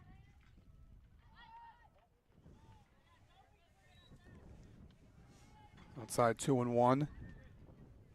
Mikowski was thinking about the bunt. Wisely pulled back as that was in the dirt. This is the perfect scenario for it. 2 on, nobody out. Put both runners in scoring position. And preferably, if you're Schoolcraft, you want it right at our Garfalo at third base.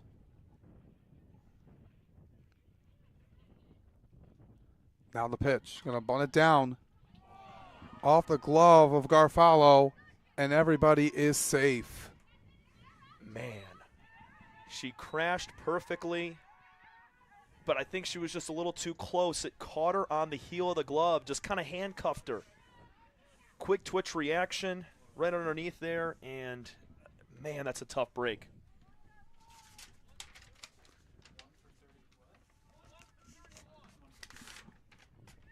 So it looks like that Savina Olata will come in. I think she is pinch running. She is for Solberg down at second base. And then you're going to have number 33, Danielle Del Piaz. She's coming in to hit right now as a pinch hitter for the first time today for Schoolcraft. Freshman out of Carleton, Michigan, only appearing in her 5th game. But the base is juiced and nobody out for the Ocelots. It's a tough break. That's got to be an error there for Garfalo at third base. It is, no. Pulled down left field line foul. That'd have been a game changer if she's able to make that catch over there third on the bunt.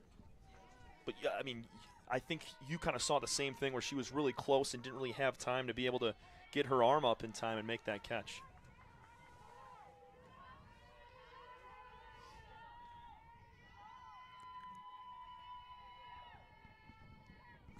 Scoggins at third. You got Olata at second. Got Mikowski at first.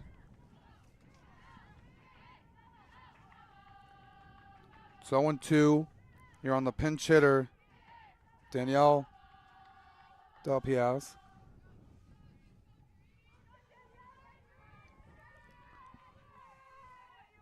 Oh, 2. Oh, man. 1 and 2 after that pitch. Wouldn't want any better than that. Fringe, top of the zone right there. Freezes Dalpiaz. Stays off, lives to fight another pitch. Still in a good spot, though, if you're Jakowski.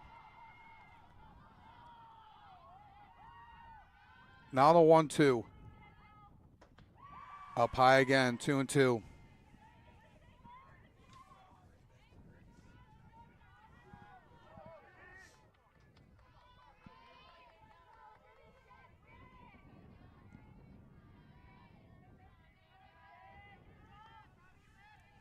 And up here is Jakowski. Now we'll throw. Swing and a miss. That's huge. It's number 11 today. You said it. I mean, she's used to having 10, 11, 12 strikeout performances. You mentioned the complete games, the shutouts. And she just came up with a huge out right there to keep it a one-run game. Now it's Raina Bonus. Second-year returner for this Ocelot team. Pinch hitting for Rubio. With the bases still loaded. Now 1 out. Goes after it and misses.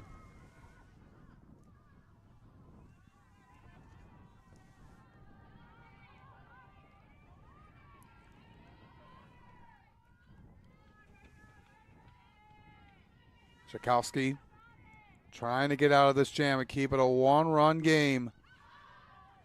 Down in foul ground, and there will be no real estate there to catch that one. Got her in a good spot, though, 0-2. Completely changes the mindset of Raina Bonus in the box right now. She's able to keep one. I like where she was looking there. Top of the zone, outside corner. Grace has been favoring that spot all day long, especially with 2 strikes. Bonus, fresh off the bench as well. 0-2 pitch. In the air, but out of play.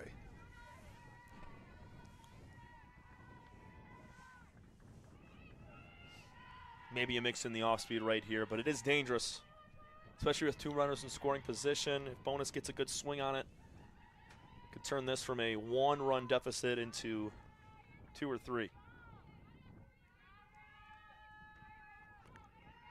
0-2 on the way. Didn't get the call again. That's a good pitch, just a little bit high above the letters right there. But that's where you want it. Because on a pitch like that, when you're sitting 0-2, you're looking to get the chase from Bonus. It may not necessarily be a strike, but close enough that Raina might actually go after it. Now the pitch again. Went upstairs. Yeah, that time she tried the off-speed. It drops down just a tad bit.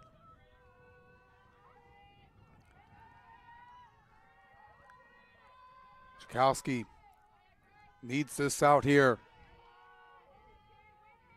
And will throw right into the infield. That one is caught by Rich. A huge second out. Well done, battling through the at-bat on both sides. Jakowski wins it. And now, without any runs across, it's left up to Jordan Emery. 2 strikeouts already on the day. Jakowski has owned her to this point.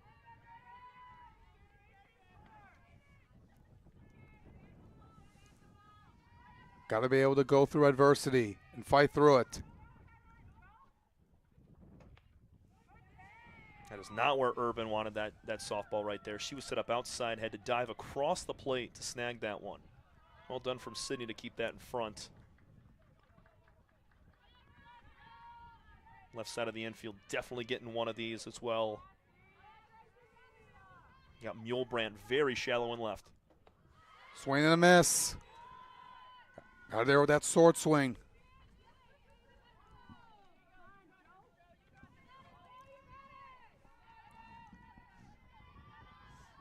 Got Scoggins at third. Got Alada at second. Makowski at first.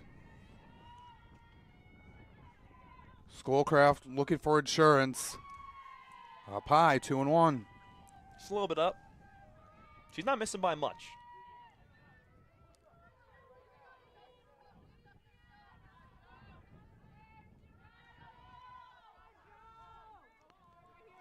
Got to be able to stay composed here.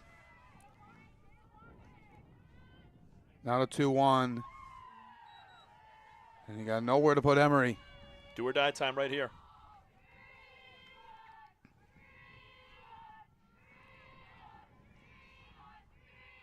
We've already seen Jakowski come back from 3-0. And pull off a strikeout. One of her 11 today.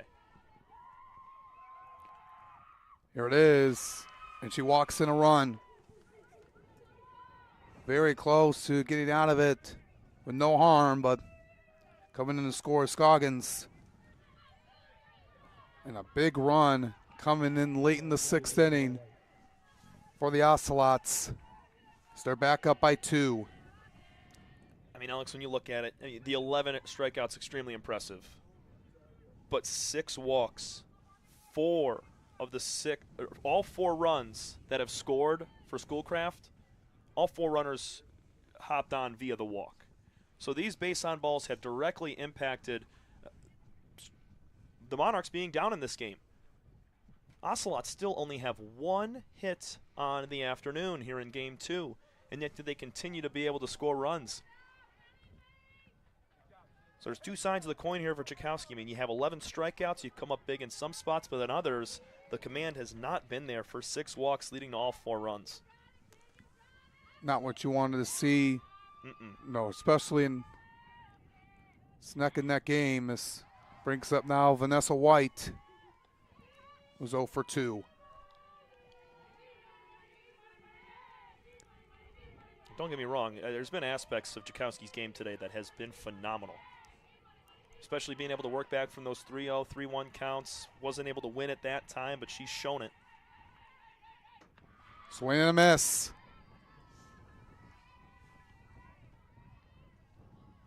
Jakowski is now over 120 pitches in this game. Tell you what, Alex, they're able to get out of the jam right here. Bases loaded, nobody out. 1 run in. I mean, that's a win in my opinion. 0-2 on the way. Missed above the letters.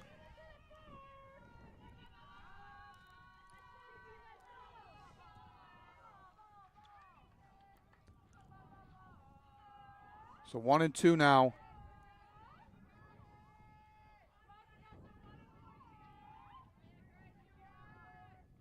Now the pitch.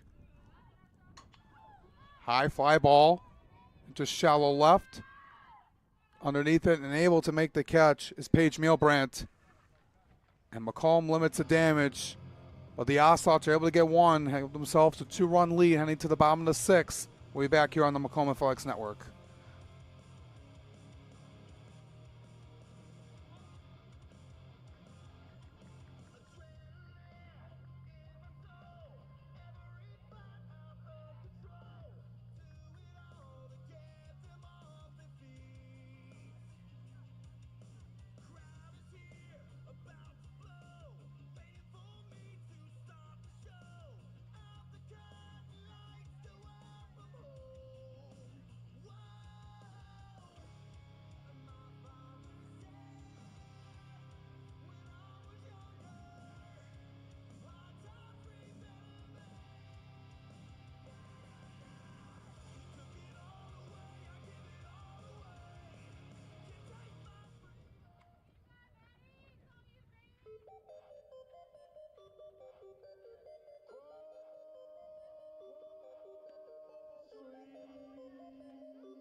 I got a whole lot of money.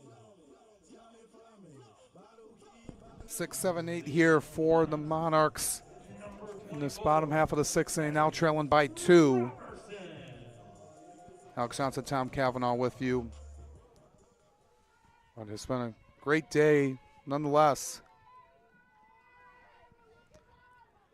Macomb winning in walk-off fashion, coming back from a 4-run deficit in Game 1.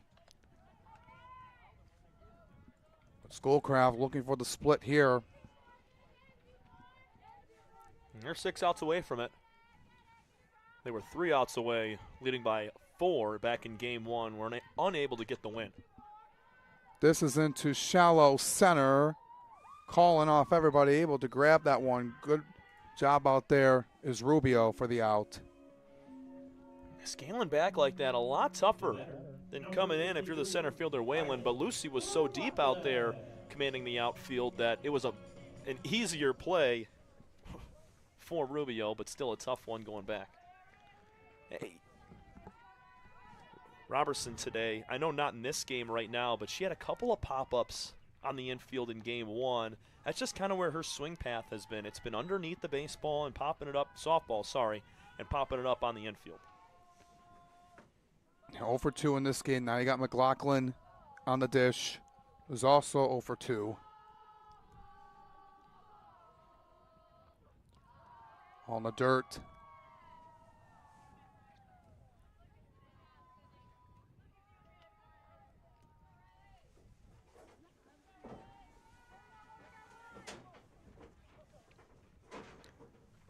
O'Connell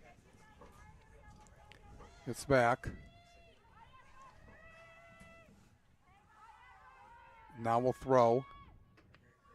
A pie for ball 3. See that sun coming down. It's not affecting the hitters too badly. You're catching out of the corner of your eye if you're a right-handed batter. And then defensively, it's not influencing you at all besides Scoggins behind the dish. Could be a 4-pitch walk. A little bit of life here. And this is one of the batters you want at the dish right now.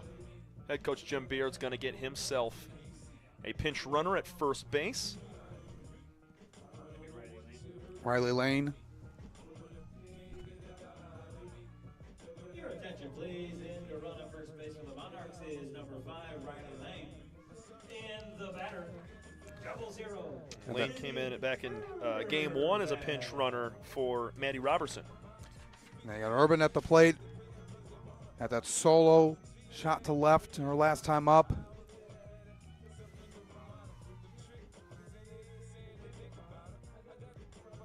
It's going to be interesting to see how O'Connell approaches her this time. Because, I mean, on the first couple of pitches, Sydney was a little bit late, swung and missed on one of them, fouled off the other, and then she made contact and took it out deep to left. And with, you know, it's not like first base is open and you can get a force. There's still a runner on first here. You don't want to pitch around her. And she's all over it.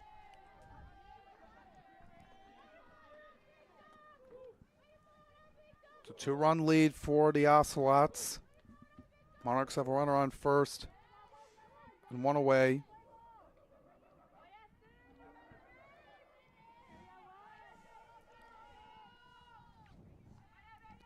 And the 0-1.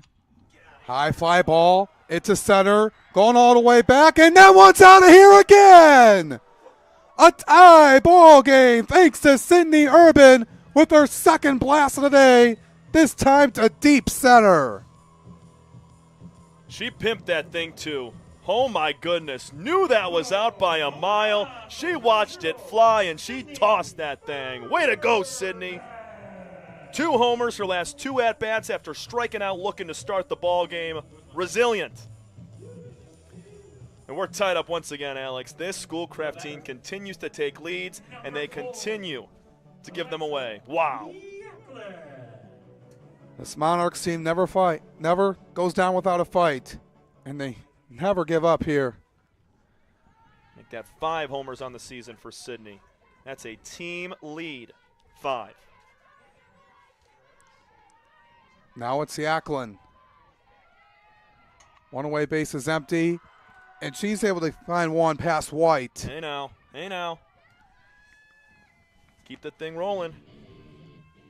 Another base hit as a batter aboard for Reagan Hemmelberg. Top of the lineup, Alex. This is exactly who you want up right now, trying to take a lead and win the ball game in the 7th. Absolutely. Had that infield double the last time up. Well, Infield doubles. That's gracious, Alex. That's what I should say, but I know it should have. It's not. No, I like it. I like it. Yeah. I've never heard of an infield. Well, actually, no.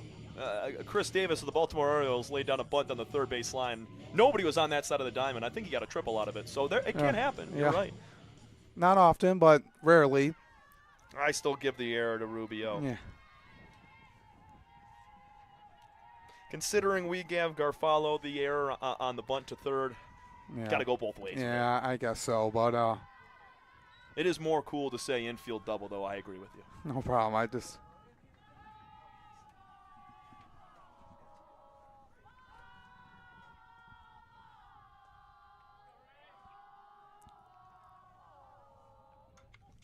Oh, back to the screen.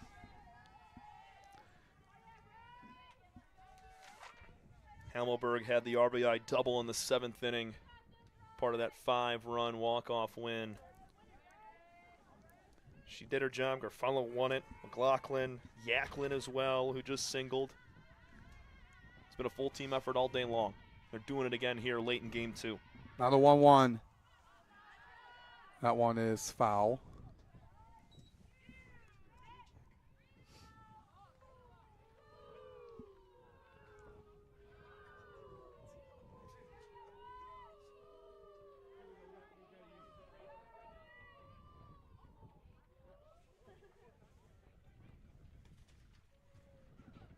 So 1 and 2. You got to protect here. Good thing is there's still only one gone.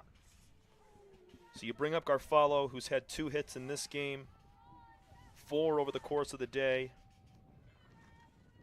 And then Viviano, she's got the double in this one and the 2-run blast earlier today. Ball's going out into left on the line, but caught by Buzo. Another great swing. It was Garfalo last time that lined one. She laced it to center field. It was caught. Same thing here for Hemmelberg. That's out number 2.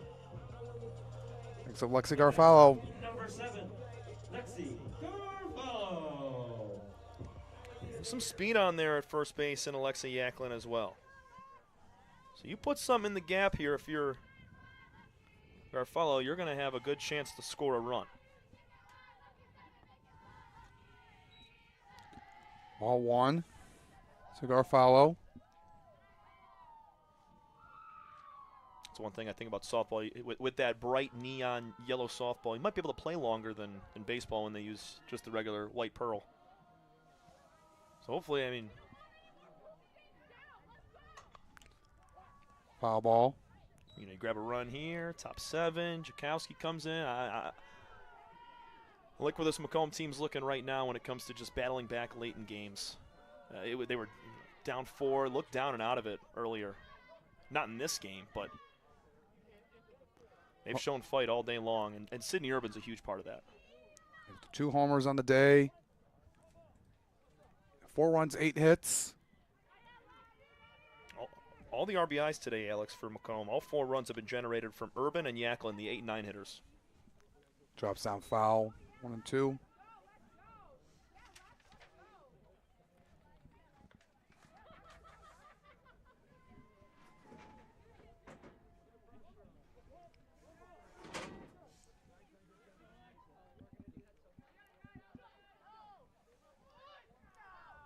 Two away here in the bottom of the 6th. Good eye. Not going after that one. Scarfalo. She's going to battle here.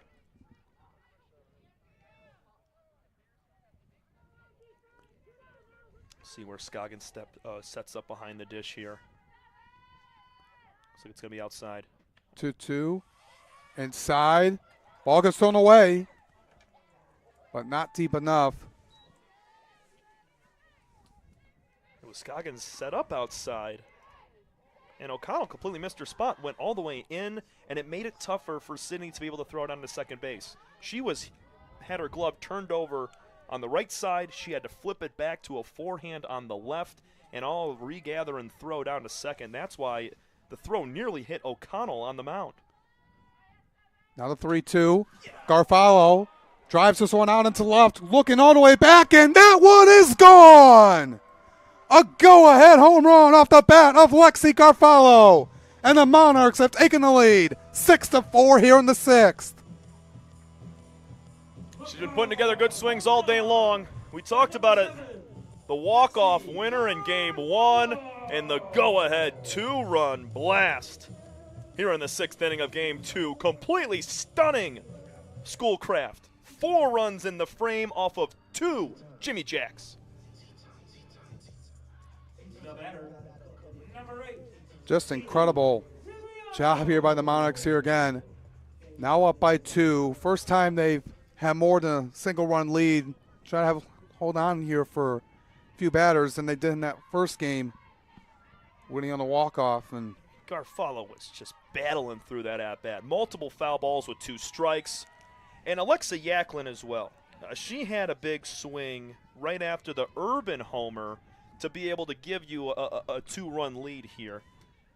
But Lexi Garfalo coming up big in back-to-back games as a freshman, Alex. This is impressive to see from a young group. Absolutely it is.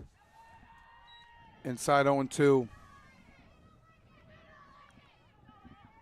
So we'll see what happens here after this inning is over as we approaching the sunset here at 7:50.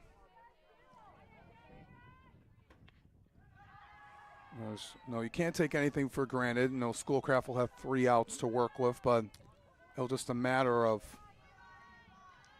I mean, me and you have definitely experienced it with our time calling games as well. They have to say before the inning starts, this is the last frame. So they can't say it halfway through the inning and be like, hey, this is going to be the last half inning. You guys get one more chance. So went around for strike 3. So we'll see here. If Macomb gets 3 outs here, the game will be over. 6-4 lead.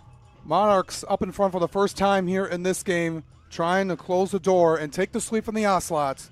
Way back here on the Macomb Athletics Network.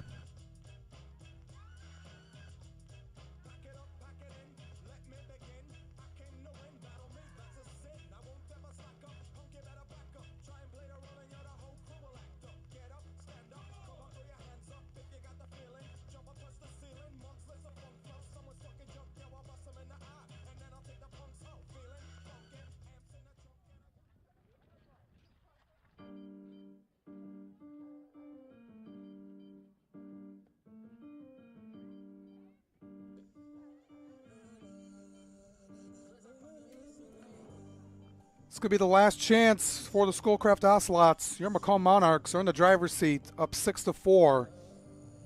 Trying to go for the sweep here for the first time this season in conference play. Alex Johnson, Tom Cavanaugh, we have seen it all here for you. This would be a really good day for Macomb. It'll be the top of the order for the Ocelots. It's going to be difficult, but you got to be able to stay composed. Got to be able to attack. Jakowski is on 123 pitches, 11 strikeouts for her here on the night, and just trying to take care of business herself. It might not reflect that way on the stream at the moment, but it is definitely dimming down here in Warren, Michigan. So we're obviously going to play this last half inning of softball right here. But I think there might be a little more advantage here for Jakowski and these Monarchs compared to Schoolcraft, who's got to see the ball. And how the 0-1. Drop low, 1-1.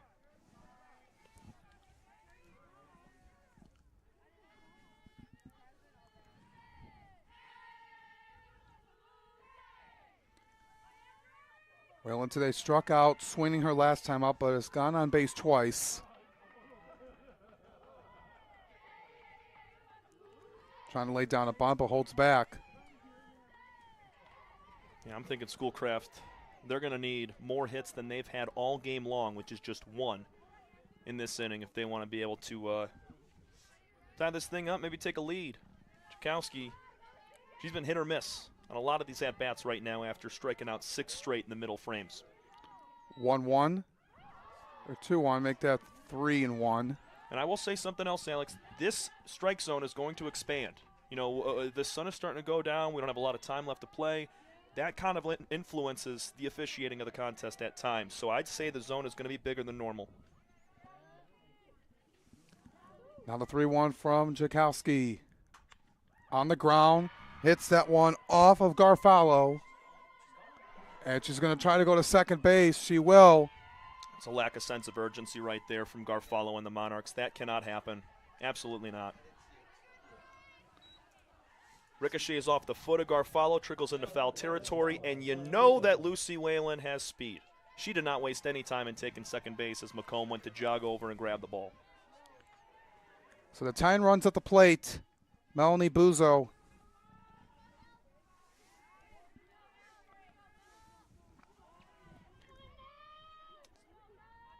Macomb's second error of the ball game as well. Dropping down a bunt this time. Jakowski will throw it over to McLaughlin. So the sacrifice bunt. And you'll take that all day if you're the Monarchs. 100%. That runner on third base right now does not matter. You're up by 2. So you'll take the out for the advancement right there every single time. Now another player that they have a tough time getting out today, Sydney Scoggins. I mean, if you want to walk her for a 4th time today, fine by me.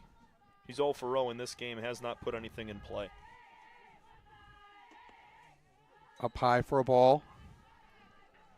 Also bring up Solberg next, who's 1 for 1 with a sac fly and a hit by pitch. So the next 2 batters going to be tough.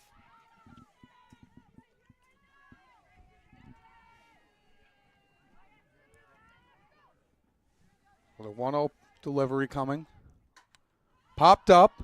Now flying out rather. Going up for making the catch is Mule Brandt.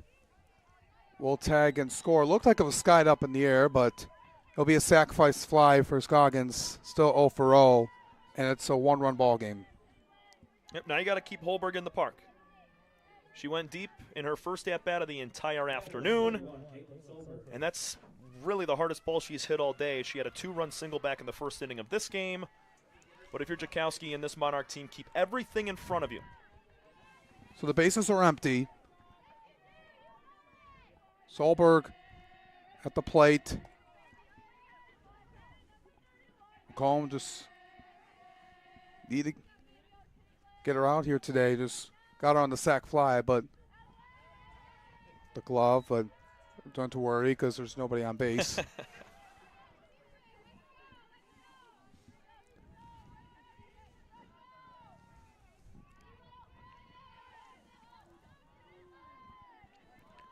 So it's 6-5. 2 gone here in the top of the 7th. Schoolcraft looking to tie it up here. Up high, 2-0.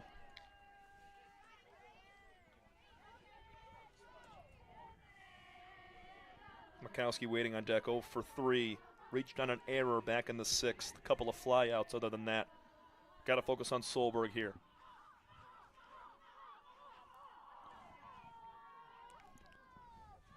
Now the 2-0. Way up and away.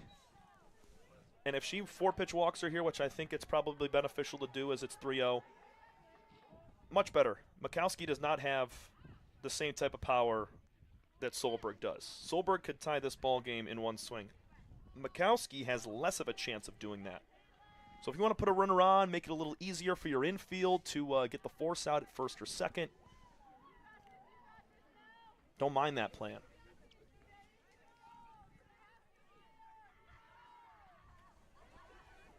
Coach Jim Beard with this program, he's a seasoned guy when it comes to collegiate softball and evaluating players, not only on his team but other teams, and putting the right plan in place to be successful.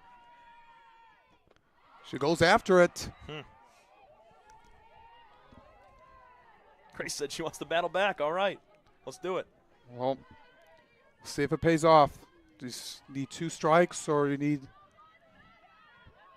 some contact to stay in the yard, and they're going to let her walk. I was going to say, that same pitch she just threw to Solberg right there, she didn't want to throw it again because that was top of the zone, middle. That's what the ball she hit out back in game 1. Much better to take that walk right there than to risk giving up a game-tying home run. Olivia Mikowski now. Mikowski grounded to third. Or, I'm sorry, she bunted to third last time, reached on the Garfolo error.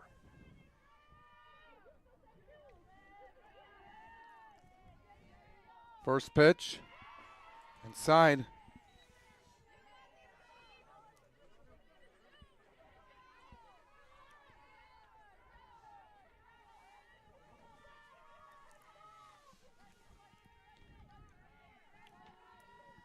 Skowski looks 1-0. Up and down the line, and that one is going to be caught by Rich. And the Monarchs sweep the Ocelots here today. A 6-5 win.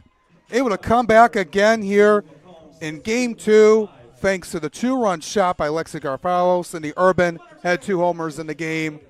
Also had the tying one in the 6th inning as well, but just a great performance today for the Monarchs. A huge sweep against the Schoolcraft team who was coming in 10-4 in the campaign, able to hold on here in this last inning and come away here with 2 huge wins in MCCAA East play. Alex, let's say thank you to this Macomb softball team. They just gave us 2 of the best games that we could have ever asked for to start out our season here calling for this team. I mean, just the resiliency, you know. You fall down 2-0 early in Game 1. You're down 5-2. You're down 4 runs going into the bottom of the 7th inning. You're able to come back, win that game with an entire team effort. And then in Game 2, you're down early again. You're down all game. The walks are kind of what really, gave 4 of the 5 runs to Schoolcraft. And you battle back with 2 of the biggest swings coming from Sydney Urban and Lexi Garfalo in the 6th inning. Sydney was, I'd say, the player of the game in this one, considering she had 3 RBIs and 2 home runs. But Grace Jakowski, she was awesome. I know she walked 7 people. She did strike out 11, which was, I think that outweighs it. And, Alex, she only gave up 2 hits. That's incredible. Absolutely. She did a phenomenal job today. Just incredible work, 11 strikeouts and all that, and just coming away here against a Schoolcraft team that was rolling. Able to shut them down and take 2 games away from them that they thought they had in the bag. But now you look on from that, you got a huge road trip coming up. You're out at SC4 Friday, Henry Ford Saturday, Mott next week before you head back home to play OCC on the 5th. So a lot of time away here from Warren, Michigan, out their own softball field and looking to get the job done. And that's why they needed these 2 wins badly, because right now you're all square. 3-3 are the Monarchs now after sweeping the series, and with Schoolcraft dropping these 2, they fell from 3-1 to now 3-3. It's anybody's conference, Alex. I cannot wait to cover this year with you, and we have ourselves one heck of a resilient, great Macomb team, mostly all freshmen too, which is going to be fun to watch them develop throughout the year. Yeah, absolutely. That's going to do it for us here today. 2 incredible games for you. Both games going into the hands of the Monarchs, winning a walk-off fashion in the first game, 9-8, and then winning 6-5 in Game 2 to get 2 huge wins in MCCAA East play over their rivals, the Schoolcraft College Ocelots. On behalf of everyone here at the Macomb Athletics Network, on behalf of my partner Tom Cavanaugh, I'm Alex Johnson. Thank you for tuning into this softball doubleheader here today. And our next broadcast will be this weekend as the baseball team will have a single game against Schoolcraft College right here this weekend. You don't want to miss it right here on the Macomb Athletics Network. Have a good night, everyone. We'll see you all in a few days. Yes, sir.